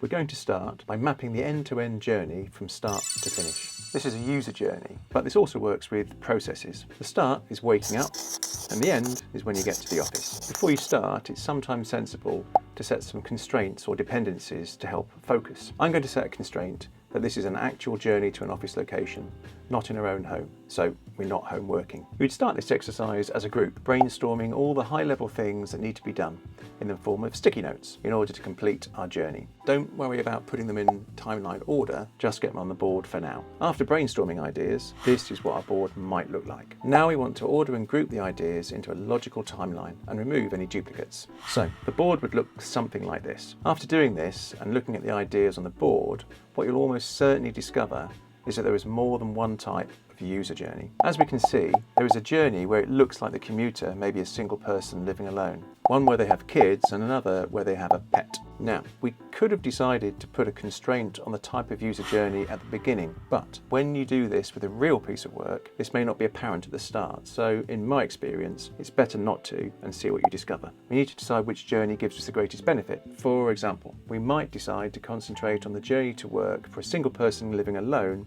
if this was our predominant journey for our target group. Perhaps this is the persona previously identified. These different journeys represent different types of users or processes in our system. It's important to identify these, as not all journeys yield the same amount of benefit or value. We don't discard these lesser value journeys, but we prioritise the ones with the greatest benefit. Okay, for this exercise, I'm going to prioritise the journey to work for a single person living alone with no pets and no grand illusions of doing any exercise before work. So we'll remove any ideas that don't correspond to our chosen journey. So now the board would look something like this. Now we're going to take a close look at the ideas left and debate which of them actually need to be done in order to complete the journey. For example, we have make coffee on the board, and we could reasonably argue this is not necessary to complete the journey. The goal here is to get a rudimentary minimum viable product, MVP.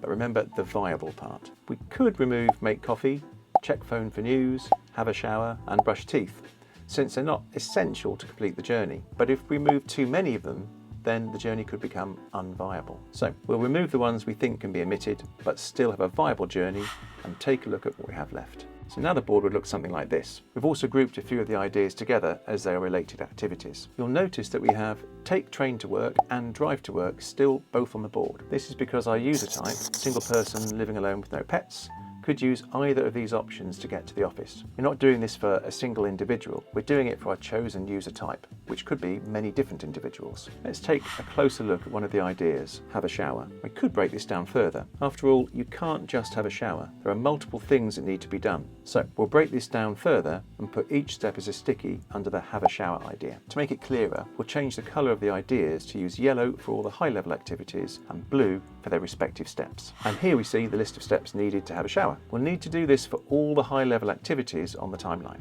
And voila, all the high level ideas are now broken down. When we get to this stage, we need to look at our broken down steps in blue, as we did with the higher level activities, and decide if each step is actually needed for a minimum viable product, and remove, but not discard those. Now, we have the option to go down another level by looking at our steps in blue and breaking them down further, but only if this will actually be useful. We don't want to break these down just for the sake of it. You've now broken down a piece of work and have a work in progress MVP. These stickies can now be considered for our backlog. The high level stickies in yellow could be epics, and the steps below in blue could be user stories. Right, now, when you do this with a real piece of work, it may take several iterations, and you'll certainly have livelier conversations about what's in or out of MVP. But you can quickly build your backlog with this method, especially if everyone has been prepped with this exercise, as they'll know what to expect. And don't forget about the other journeys we sidelined earlier, as you'll still need to go through these in a subsequent iteration. Remember, we identified a user with kids and also with pets. But with these, concentrate on the deltas from the primary journey and ask yourself if they even need to be considered at this stage. How much value do they provide compared to your main journey, and would they be needed in order to get an MVP? This technique takes a bit of practice, and with a real piece of work there can be a lot of debate and heated discussions, but it's a great way to prepare for your next backlog. I hope this has inspired you to try breaking your work down and building a better backlog. It's very easy to use Scrum, thinking you're Agile and just turn that wheel. And many people using Scrum don't even realise they're actually in Scrum full, using Scrum but basically waterfall. So what do you need to look for, and how do you steer yourself back into an Agile direction? Let's take a look. Now, today's video is all about fake Agile and why Scrum is not Agile on its own. Now, this is not just a rant, although there is a little bit of that. I'm going to highlight a few key areas that stop you being Agile, even if you think you are, and what you can do to change that. Now, in my experience, especially over the last 10 years, I've seen so much fake Agile going on. Whether that's people trying to make Scrum work, using Kanban, extreme programming, or just trying to follow the Agile manifesto. When I say fake, I mean they're just turning the wheel, doing the same old things, waterfall, but using different terminology, typically associated with Agile, such as sprints, inspect and adapt, retrospectives, and all the rest, but essentially doing the same thing, getting no benefit, in fact, worse than that, as they've added additional meetings, adding no value, but kidding themselves they're Agile, so just basically wasting time. Now think about what Agile really means. It's human being centric. It's about flexibility, sustainability, self-organization, adapting to change, and essentially customer centricity, getting value to them fast. Now that begs the question, what is value and how fast should we get it to them? Well, value is delivering something positive to them that enhances the way they interact with the product or service. How fast? Every day, or at least every week. And so this begs a further question, how will you know if what you've delivered provides a positive experience for them? Well, you will know from their direct feedback because you need to be collaborating and communicating with them on a daily, possibly hourly basis. This fast feedback with the actual customer often never happens at all. It's handled by some sort of middle layer or third party, and this is where fake Agile rears its ugly face. Now, you need direct contact with the client daily because very often the client doesn't know exactly what they need. So this needs to be explored together, and introducing a middle layer or proxy for this dilutes understanding and just increases decision latency. Now, in complex problems, the solution isn't predictable at the start, and as you start to work on it, the nature of the problem changes. That's why it's so important to have this very close working relationship. Now, if you don't have true self-organizing teams, then you can't be Agile. So let's talk about that. So what does self-organizing really mean? Well, firstly, it means there's no hierarchy in the team. No one reports to anyone else within the team. They work on a level playing field together. It also means there's no direct control over the team from outside. They decide what, how, and when they do the work. So there's no middle layer management or project management dictating anything to them. The team are empowered to do the work and have autonomy. They should have their own budget and manage it accordingly. So if they decide they need to all get on a plane and fly halfway around the world to sit with a client, then they should be able to do that without needing any permission at all. As with everything else, they don't have an unlimited budget, so they have to prioritize the things that enable them to deliver the best value to the client. And they engage directly with stakeholders, customers and clients. They're not controlled by so-called product owners, not unless the product owner is actually the end client, but even then there's no control, it's just collaboration. So does that sound scary? Well, it probably does to many because they've missed the point of what being Agile really means. Now, let's have a quick talk about Scrum. Using a framework like Scrum does not make you Agile. Scrum is not Agile on its own. That might also sound scary to many, and you might be surprised to know that the Scrum Guide doesn't mention the word Agile once, not once, just as it doesn't mention user stories, story points, or estimation. Now, in order for Scrum to work in software development, you'll need to add many of the engineering practices from extreme programming. In order for Scrum to be Agile, you'll need to follow the Agile manifesto. Interestingly though, you don't need Scrum at all to be Agile and deliver high-value software. Just follow the Agile manifesto and use extreme programming. Now, look, I am not knocking Scrum. I'm a Scrum Master and a coach after all.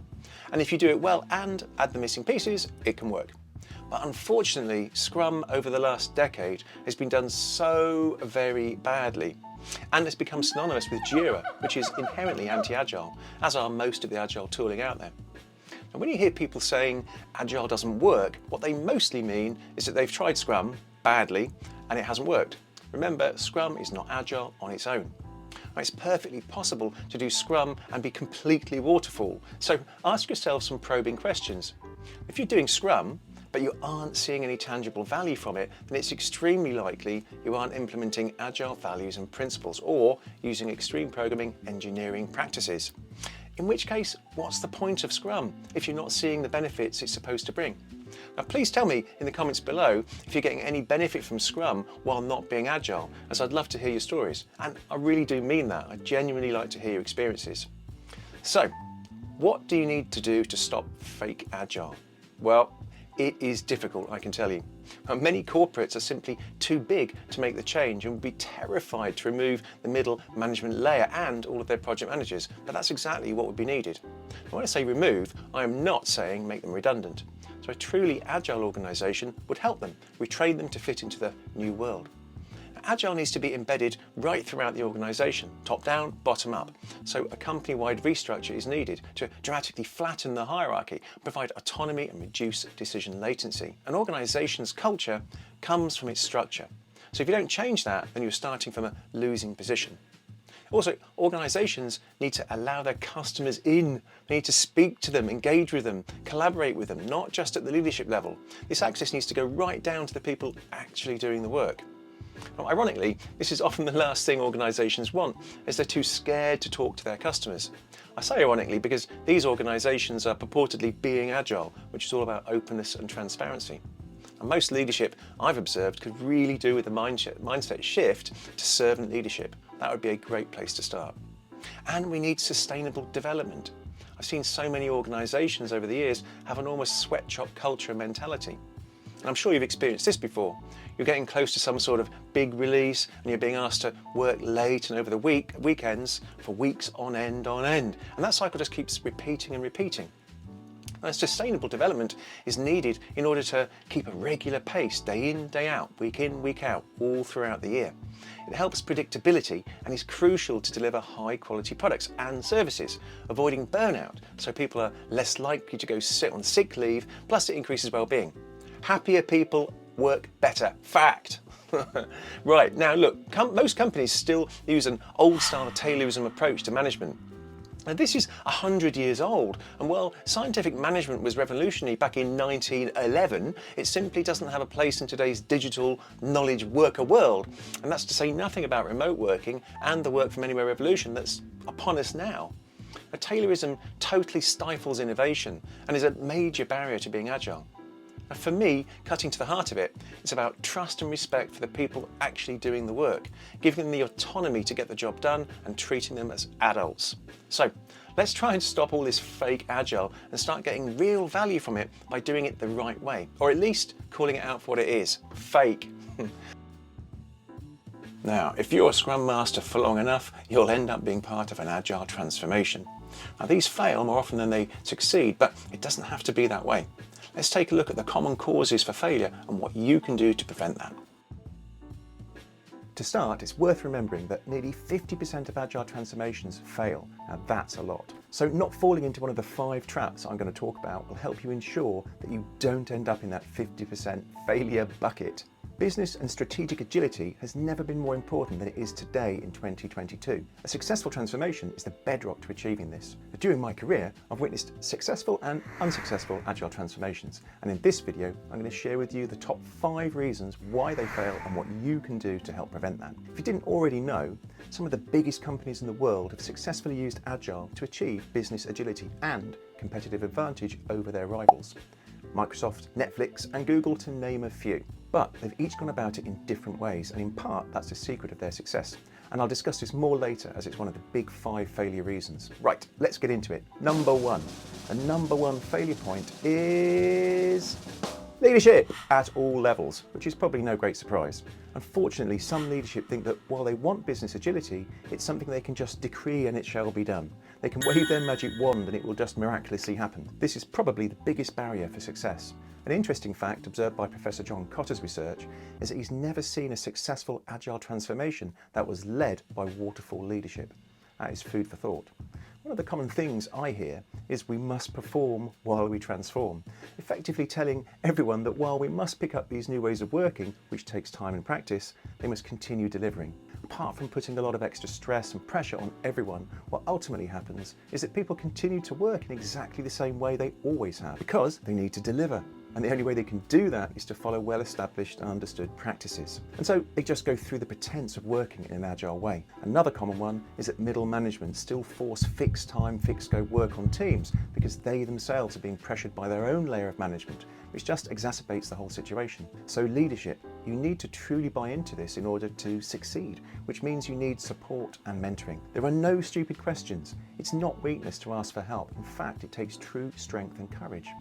And by doing this, you will start to connect with your people at a deeper level, remembering that they're the experts in what they do, so listen to them and start building trust and mutual respect.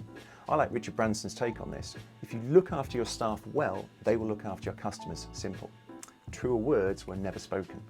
So our responsibility as transformation leads, agile coaches or Scrum Masters is to help make this happen through accessibility, empathy and education, working with leadership at all levels from day one, creating the psychological safe space needed in order for honest, open and transparent conversations. Number 2, the second biggest reason why agile transformations fail is that they do not change the organisational structure. I'm sure you'll have heard that being agile is about mindset and cultural change. Well, a company's culture is formed by the structure and hierarchy of the organisation. Now, if we don't change this, then the layers of bureaucracy, the command and control nature of most organisations doesn't change and just feeds our first problem from point 1, that leadership aren't aligned to the change. In order to support the change in the new ways of working, we need a flatter, less hierarchical structure. We need less silos and people grouped together with the necessary skills to deliver our products and services. This minimises the layers we need to go through to make fast decisions and speed up our delivery. So it might involve something like value stream mapping. I think people focus too much on mindsets and culture, none of which can be changed easily.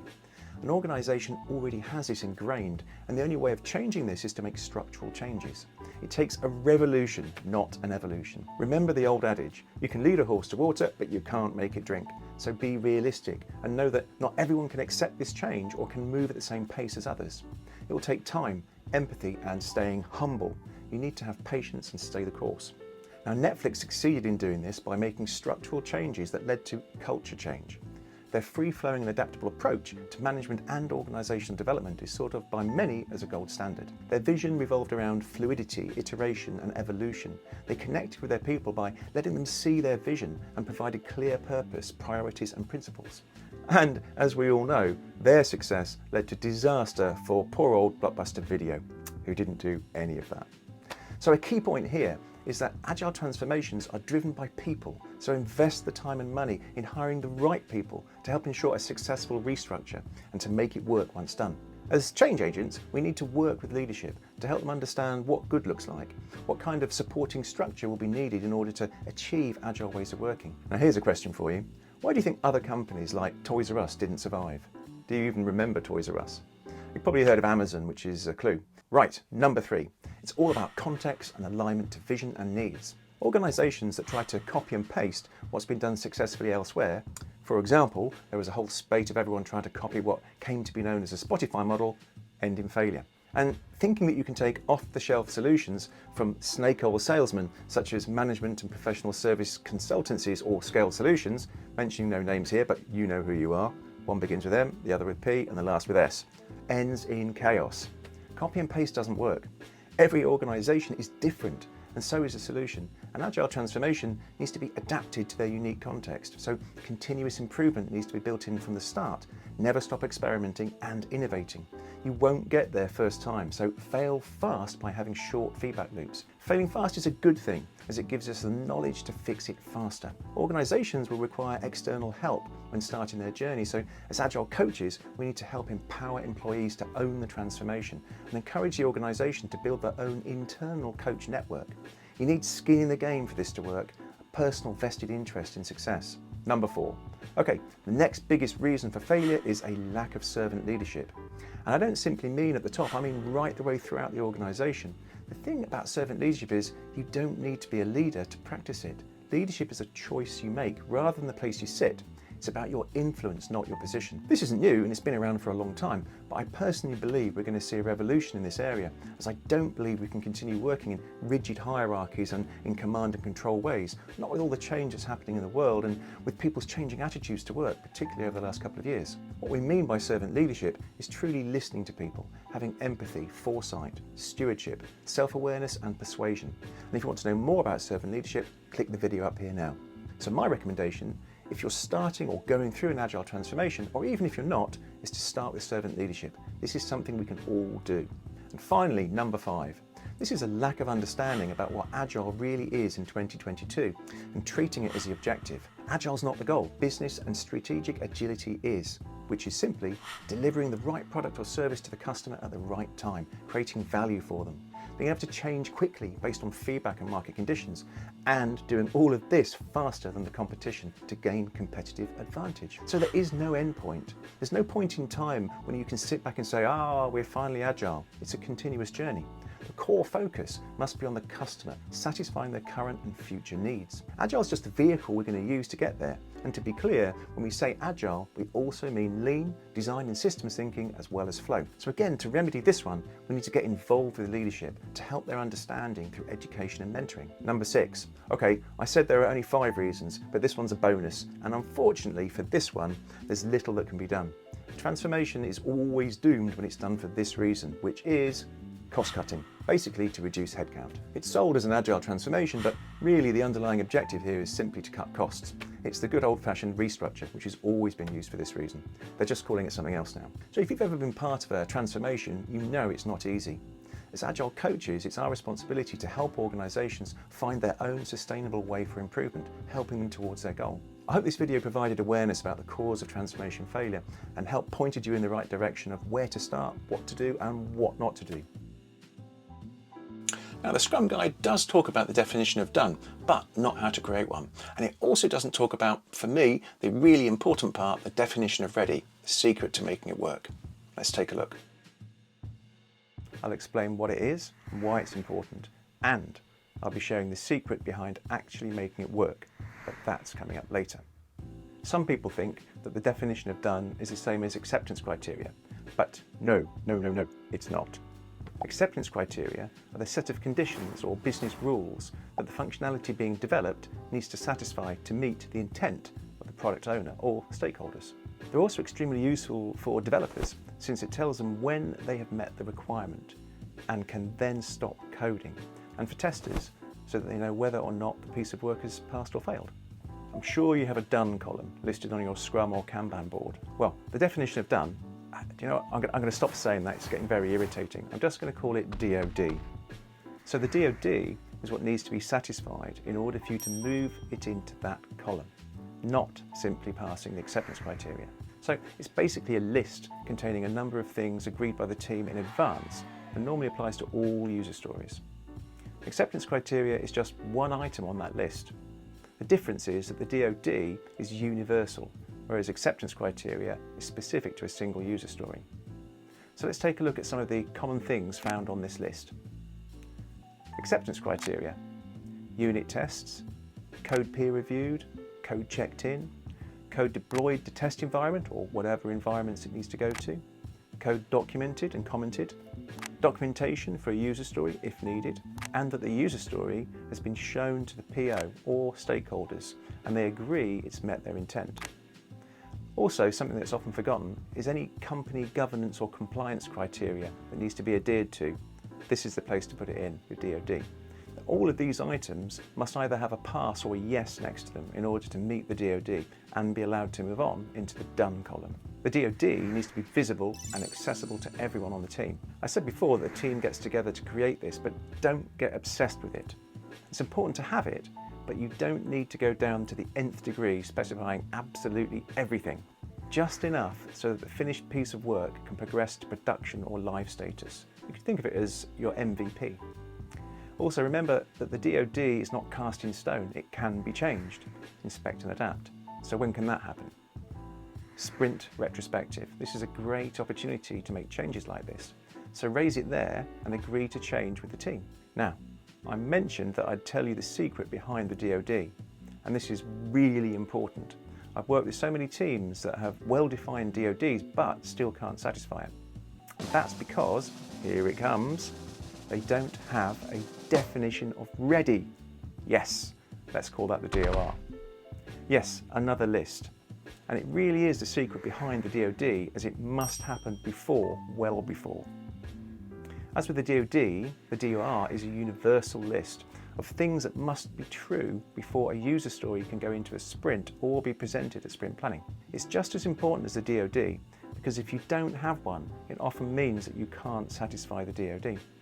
So let's take a look at what we might find on one. Does the story satisfy INVEST? INVEST is an acronym which you may well have heard of before.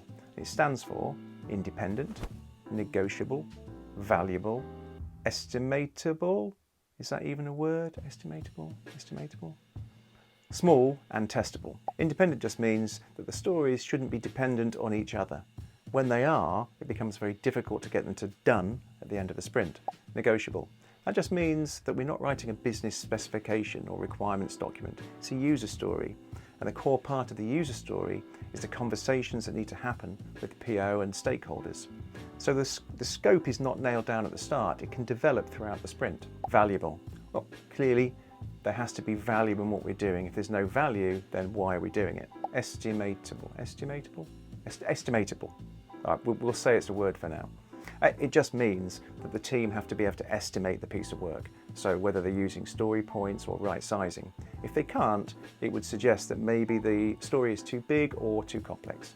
Small. Well, yes, it needs to be small enough to go inside a sprint, but really much smaller than that. We don't just want to do one user story in a sprint, we want to do many, so the smaller the better.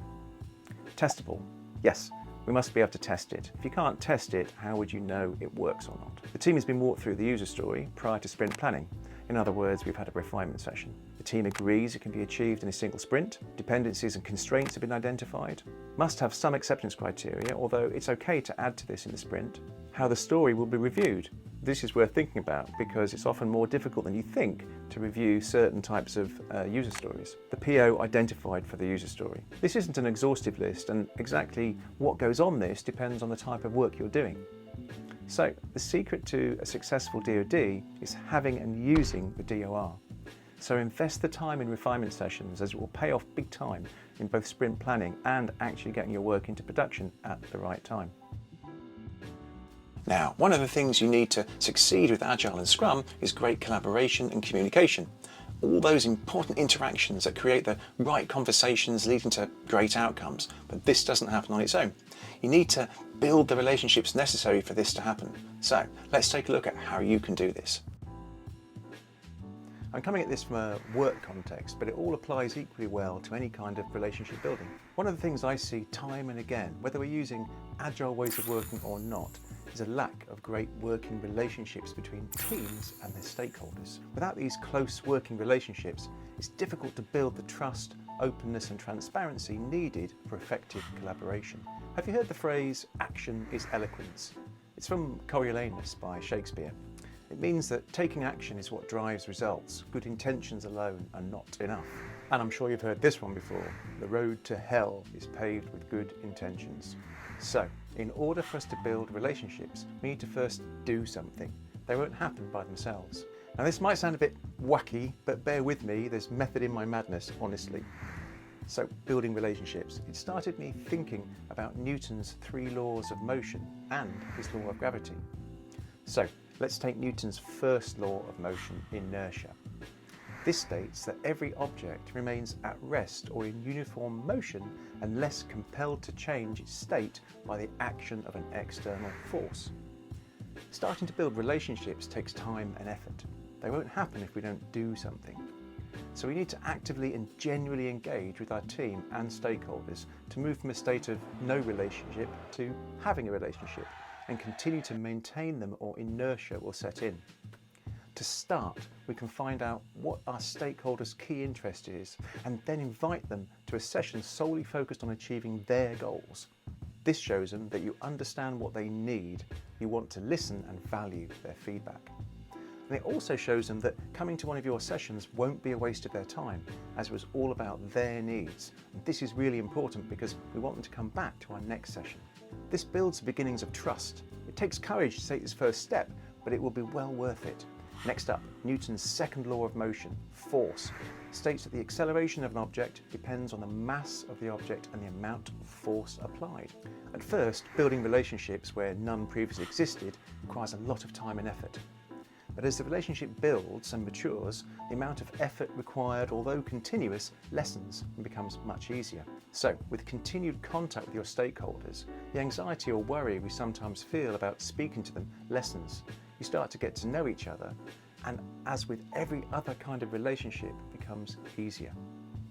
Building on these first steps, use other available tools to reach out to stakeholders, such as Teams messaging or whatever messaging you have available. Use it to show progress and ask for feedback. This builds on our meetings and will help strengthen the relationship. Also, use informal ways of communicating, such as water cooler chats if we're in the office, even if it's just to say hello.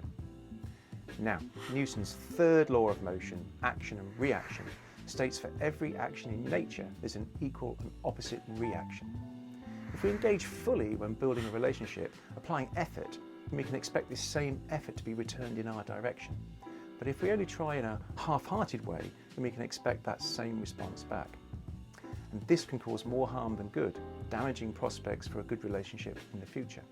The takeaway here is that while trying to build relationships, we need to actively listen to what is being said. That means being present in the moment, giving them your undivided attention, having empathy, so trying to understand the ask from their point of view and not closing them down with why something can't be done. And finally, Newton's law of gravity, in my very simplistic terms, states an invisible force that pulls objects closer together and that gets weaker with distance, so the closer they are together, the stronger the gravitational pull is. This reinforces our need for close, continuous relationships with our stakeholders. It's been interesting during the last 2 years when we've all mostly been working from home. If you'd asked most Agile coaches how this would affect Agile ways of working, I think 99% of them would have said it would be very damaging. But the rise of conferencing tools like Teams, WebEx and all the others made it possible to stay close even when the physical distance between us is large.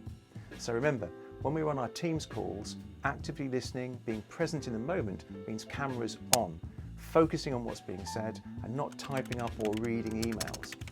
Looking directly into the camera when you're talking and as much as possible when they are talking, as that's the only way to achieve eye contact.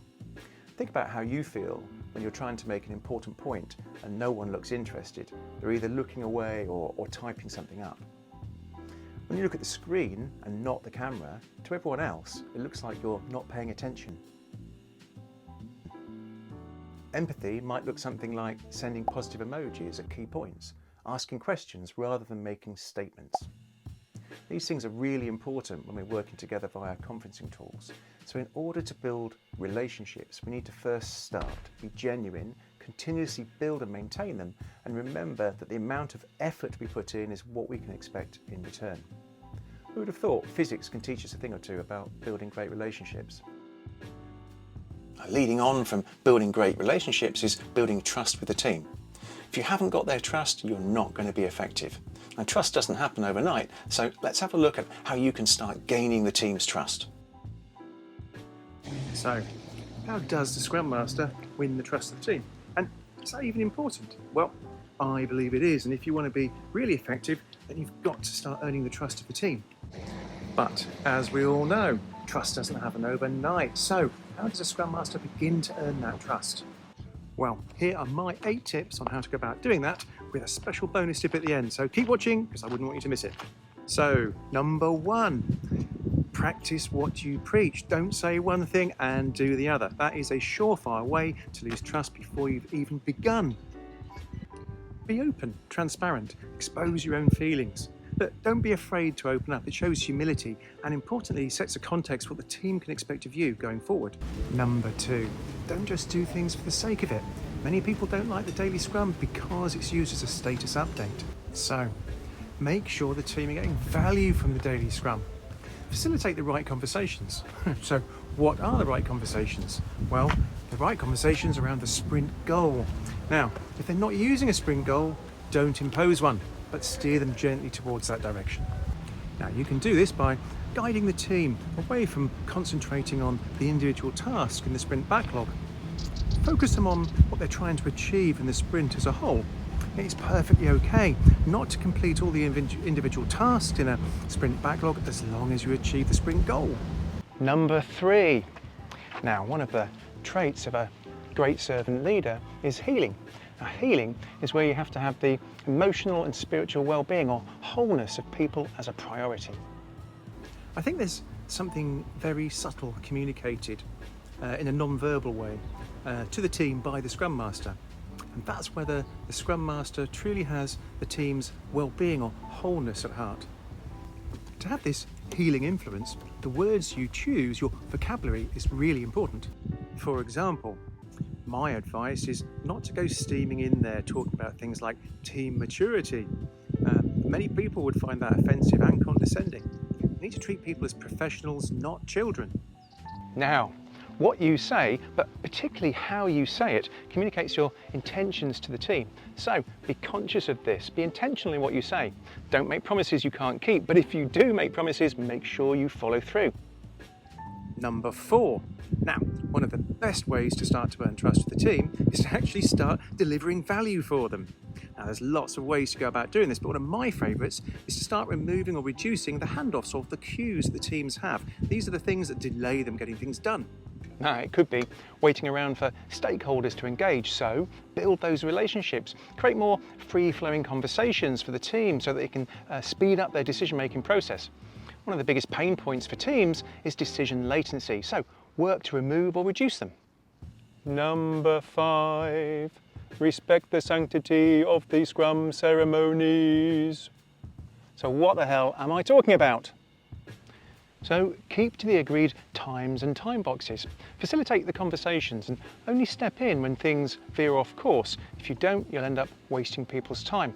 The most important takeaway here is make sure the team get value from the ceremonies. So for example, with the retrospective, make sure it's only the team that participate and that the conversations remain private. You've heard the expression, what happens in Vegas stays in Vegas. Well, so too it must be with retros. Now, it is absolutely fine to make public the actions you intend to take from the retrospective, but not the details of the conversations. Do that, and not only will you not get any value from the retrospective, but you'll lose any chance you've got of creating trust with the team. Right, number 6. Get to know the products or services that the team are being asked to deliver as quickly and as thoroughly as you can.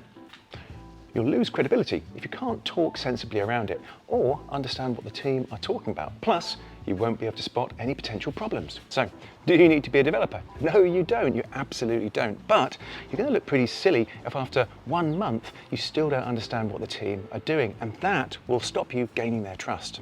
Number 7. Please, please, please, let's not turn up like a bull in a china shop with a swathe of new ideas without first listening and observing. Now, you need to actively listen to the team, understand where they're coming from so that you might know what their pain points are, so you'll know where to focus your help. And let's maintain eye contact as much as possible, can we? When people truly believe they're being listened to, you'll be amazed at the connections that you can make. And I do mean listen. Don't engage your mouth until you first listened and understood what they're telling you. Don't let it just fly out the other ear. Have empathy. Put yourself in their shoes and see the issues from their point of view, even if you disagree. Number 8. Now, above all else, stay humble.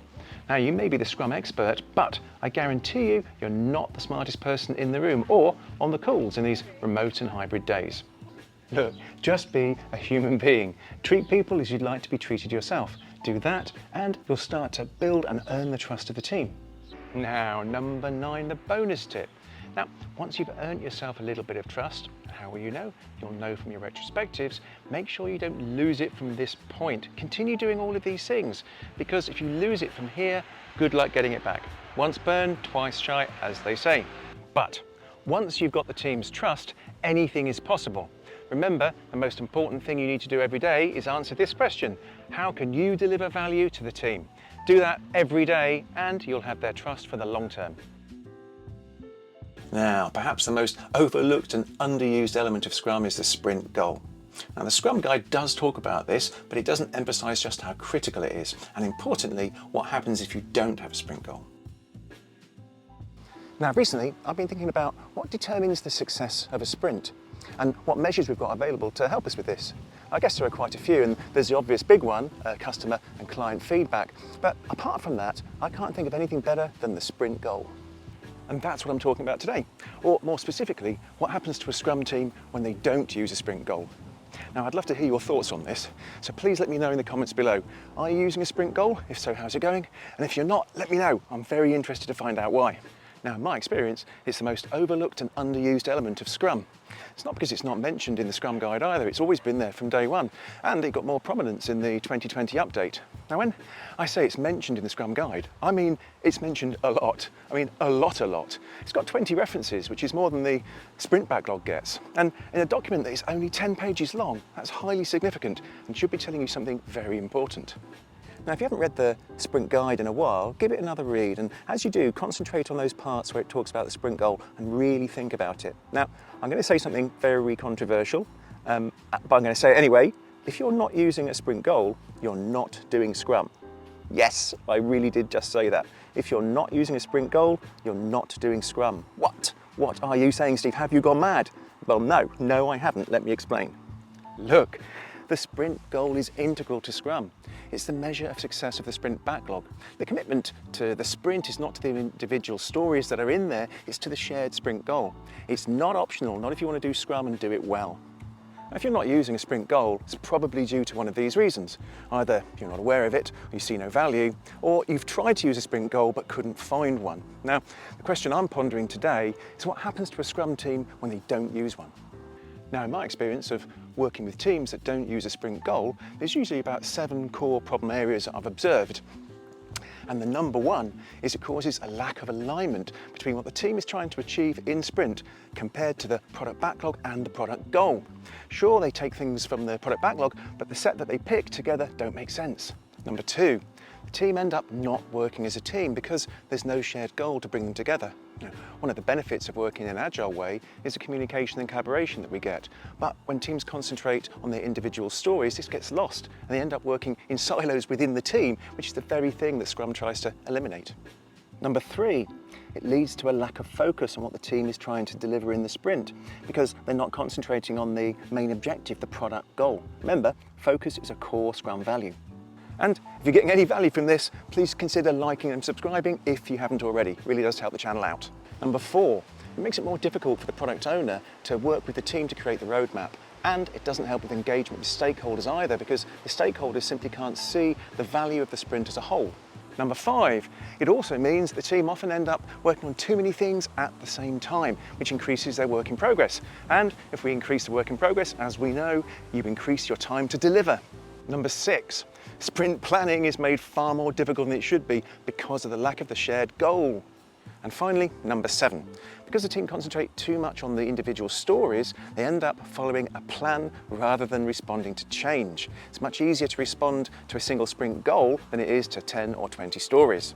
Now, if any of that sounds familiar and you're not using a sprint goal, I'd urge you to think about why you're not using one. And I'd recommend and suggest to you that it could be time for a change. Now, start with your product backlog. And does it make sense as a whole? Is it coherent? And do you have a clearly defined product goal? Now, I know that sometimes teams do have to work on stories that don't fit as part of the main product that you're delivering. And this is very often the reason why no sprint goal is used. But just concentrate on the main objective and set the sprint goal, a single sprint goal, around that. Don't worry that all the stories don't necessarily fit in your sprint goal. Sometimes the sprint goal will cover all of your stories, sometimes 80%, sometimes 50%, and that's okay. Having a sprint goal, a single sprint goal, helps focus, commitment, and alignment, and it encourages agile ways of working, communication, collaboration, and particularly engagement with our stakeholders. Now, just one final point. If you've got a product backlog, but that product backlog is made up of lots of different products, and in fact you've got lots of different product owners, then it might be worth considering whether Scrum is actually the right framework for you. You might want to consider Kanban. Now, if you're looking for your next Scrum Master position, pay special attention to the job adverts you're reading and thinking of applying for. There are many anti-patterns to watch out for, so unless you want to be a Jira admin, check this out. So, you're going for a Scrum Master role, but beware, not all Scrum Master roles advertised actually want a Scrum Master. So how can that be? Well, there's all sorts of reasons behind this, and I'll get into those later. I've been a Scrum Master for 20 years, but probably only half of that time being a real Scrum Master for companies that actually wanted one. I'll explain that, but I want to spare you the pain, stress, and frustration I've suffered, and here's how. In this video, we're going to start with the job advert and look at 6 classic anti-patterns or red flags in the description. In the second video, which I'll link to at the end, we'll look at the 8 questions you should ask at interview, including the one absolutely essential question you need to ask. Right, first things first, the advert. With this, you need to look for signs that the company doesn't really understand what Agile is about, or what the Scrum Master role is actually there to do. Why? Well, taking a Scrum Master position in name only won't help you, the team, or the organisation. Believe me, I know, I've been there. And secondly, I can guarantee you that you won't be able to get anything done. You'll be stressed and under pressure to deliver the impossible. None of this will help you build, grow, or gain experience, and most likely won't help with references in the future. So, the job advert. What are these red flags? First up, does it mention things like delivery or project manager, or even agile project manager, or worse still, team manager? If so, it's a sure sign that the company doesn't understand what a Scrum Master does, and in fact, they don't want one. They're looking for a good old traditional project manager who knows a bit of Agile and a bit of Scrum. They just want to look like they're Agile. So my advice is to steer clear if you see this. Number 2, does it mention duties like sending updates or reports to stakeholders to keep them informed? Again, this is telling you that they're running waterfall and want someone to continue producing all the usual artifacts needed, perhaps in a supporting project manager way. Number 3, are they expecting you to Scrum Master multiple teams? I see this one a lot, and it should be telling you that they don't understand or value the Scrum Master role. They think it's just about facilitation, setting up meetings or chasing people up. Right, number 4, what about Agile tooling? Does it mention Jira, Azure DevOps, or any of the others? And is it saying you're being tasked with setting it up and maintaining it? In fact, if you see this one, what they're actually looking for is what's commonly called a Jira monkey. Someone who manages this tool on behalf of the team, basically an admin. Number 5, does the advert have phrases similar to reviewing and validating estimates for projects? If this is listed, it speaks to a total lack of understanding about the role from the company advertising. Estimation is a whole team responsibility. The Scrum Master can't second guess the team. The fact they even mention projects should also send alarm bells ringing. What the company is really looking for here is for you to be a big stick, hitting the team to work harder and longer, and basically work to deadlines that are forced upon you, which in turn you have to force upon the team. And finally, number 6, does the ad talk about working reliably on projects within given time and budget whilst maintaining quality standards? This is yet another dead giveaway. What they really want you to do is continue working in their traditional waterfall way, but they need a token Scrum Master, some window dressing, to look Agile rather than being Agile. Probably to please leadership who've made a throwaway comment about them needing to go Agile. I've encountered all of these in the past, so my advice, if you see a few of these, is to walk away and don't apply. Unless you want to spend your days helping the team deliver absolutely nothing, run around chasing people up, creating reports for management who don't even read or care about them, and spend the rest of your time moving tickets aimlessly about a Scrum board for no reason whatsoever. If you've come across any red flags in job adverts, I'd love to hear about them, so please drop me a comment below and we can get the message out to the community. Once you're happy with a job advert, applied and get an interview, you need to ask probing questions so that you understand exactly what you're letting yourself in for. We talked about the advert in part 1, so let's assume that it looked good with no red flags. Now what? Let's apply for it. But still be cautious, and at interview you'll need to do some digging, because a lot of ads are just copy and paste, or they've been written by the agency recruiting on behalf of the company. So my suggestion, at the end of the interview, when they ask you, do you have any questions, say yes and hit them with these. Number 1, how often are your teams delivering value for customers, and what do you define as value? This will help you uncover if there are any issues you need to be aware of in the development and delivery pipeline, and also tells you if their definition of value is merely satisfying a request for work. If teams are only delivering quarterly or longer, then it's telling you there's a problem somewhere. Ideally, you want to hear that value is defined as positive outcomes for customers based on feedback. Number 2, now ask what is the single biggest issue they're experiencing. Their answer to this will highlight your biggest area of concern and will help uncover what might be going wrong from the first question. Number 3, if this hasn't already been answered from the first 2 questions, ask how many teams there are, their size and makeup, and if they all have a dedicated Scrum Master. This will expose whether or not they expect you to Scrum Master more than one team, and if they have a reasonable mix of people in the teams in order to be able to deliver. So whether they're running cross-functional teams or not. If they want you to Scrum Master more than one team, it speaks to their lack of understanding about what the role really is. Number 4, ask about the structure of the organisation. Do they use value streams? How are the teams organised? What kind of reporting structure is in place? This helps you understand if they're structured in a way that will support agile ways of working, and it exposes rigid hierarchies that use command and control. Right, number 5. Now it's time to delve a little deeper. Find out how they get their work into production, into live. What you want to hear is talk of test automation, continuous testing, continuous integration, or even the holy grail, continuous delivery. This will tell you that it should be possible to deliver value each sprint. If not, do they have plans for this? It tells you if they're still following a waterfall approach to delivery, and if they are, know that your ability to deliver quickly and often will be seriously compromised. Number 5, as a follow-on from the last question, ask about any compliance or governance processes that are needed in order to get things into production. If you hear words like phase gates, this is telling you that they really haven't set this up to support fast, regular deployments to live. It's likely they're just running Agile or Scrum as a test in one area of the company without the support it needs to be successful. Number 7, now ask them what they believe are the top 3 priorities for the Scrum Master role. This will spotlight any anti-patterns. I think back to that first video on job adverts and red flags. What you want to hear are things like helping the team with agile values and principles, actively promoting continuous improvement, exposing issues, transparency, inspection and adaptation. If they list a few of the anti-patterns from the job advert video, then it's probably time to check out. Number 8, and now the really important question. Ask them if they're prepared to slow down in order to speed up. How they answer this will tell you a lot. If you hear a phrase that sounds like, well, we still need to perform while we transform, then this is telling you that they aren't really looking for a Scrum Master. They aren't really looking to change. They're just looking for someone to turn the Scrum wheel and are more concerned about looking agile than being agile. A Scrum Master is an agent of change for the better. If you're not given the time and space for this and are expected to perform while you transform, then be warned, you will get the blame and be the scapegoat for when nothing gets delivered. I would thank them politely for the interview and get out of there fast. Now, if they're honest and open about some of their anti-patterns and they genuinely want your help to overcome them, ask about what support you will have in order to do the things that are necessary. Will they back you up, and do they have the authority to do so?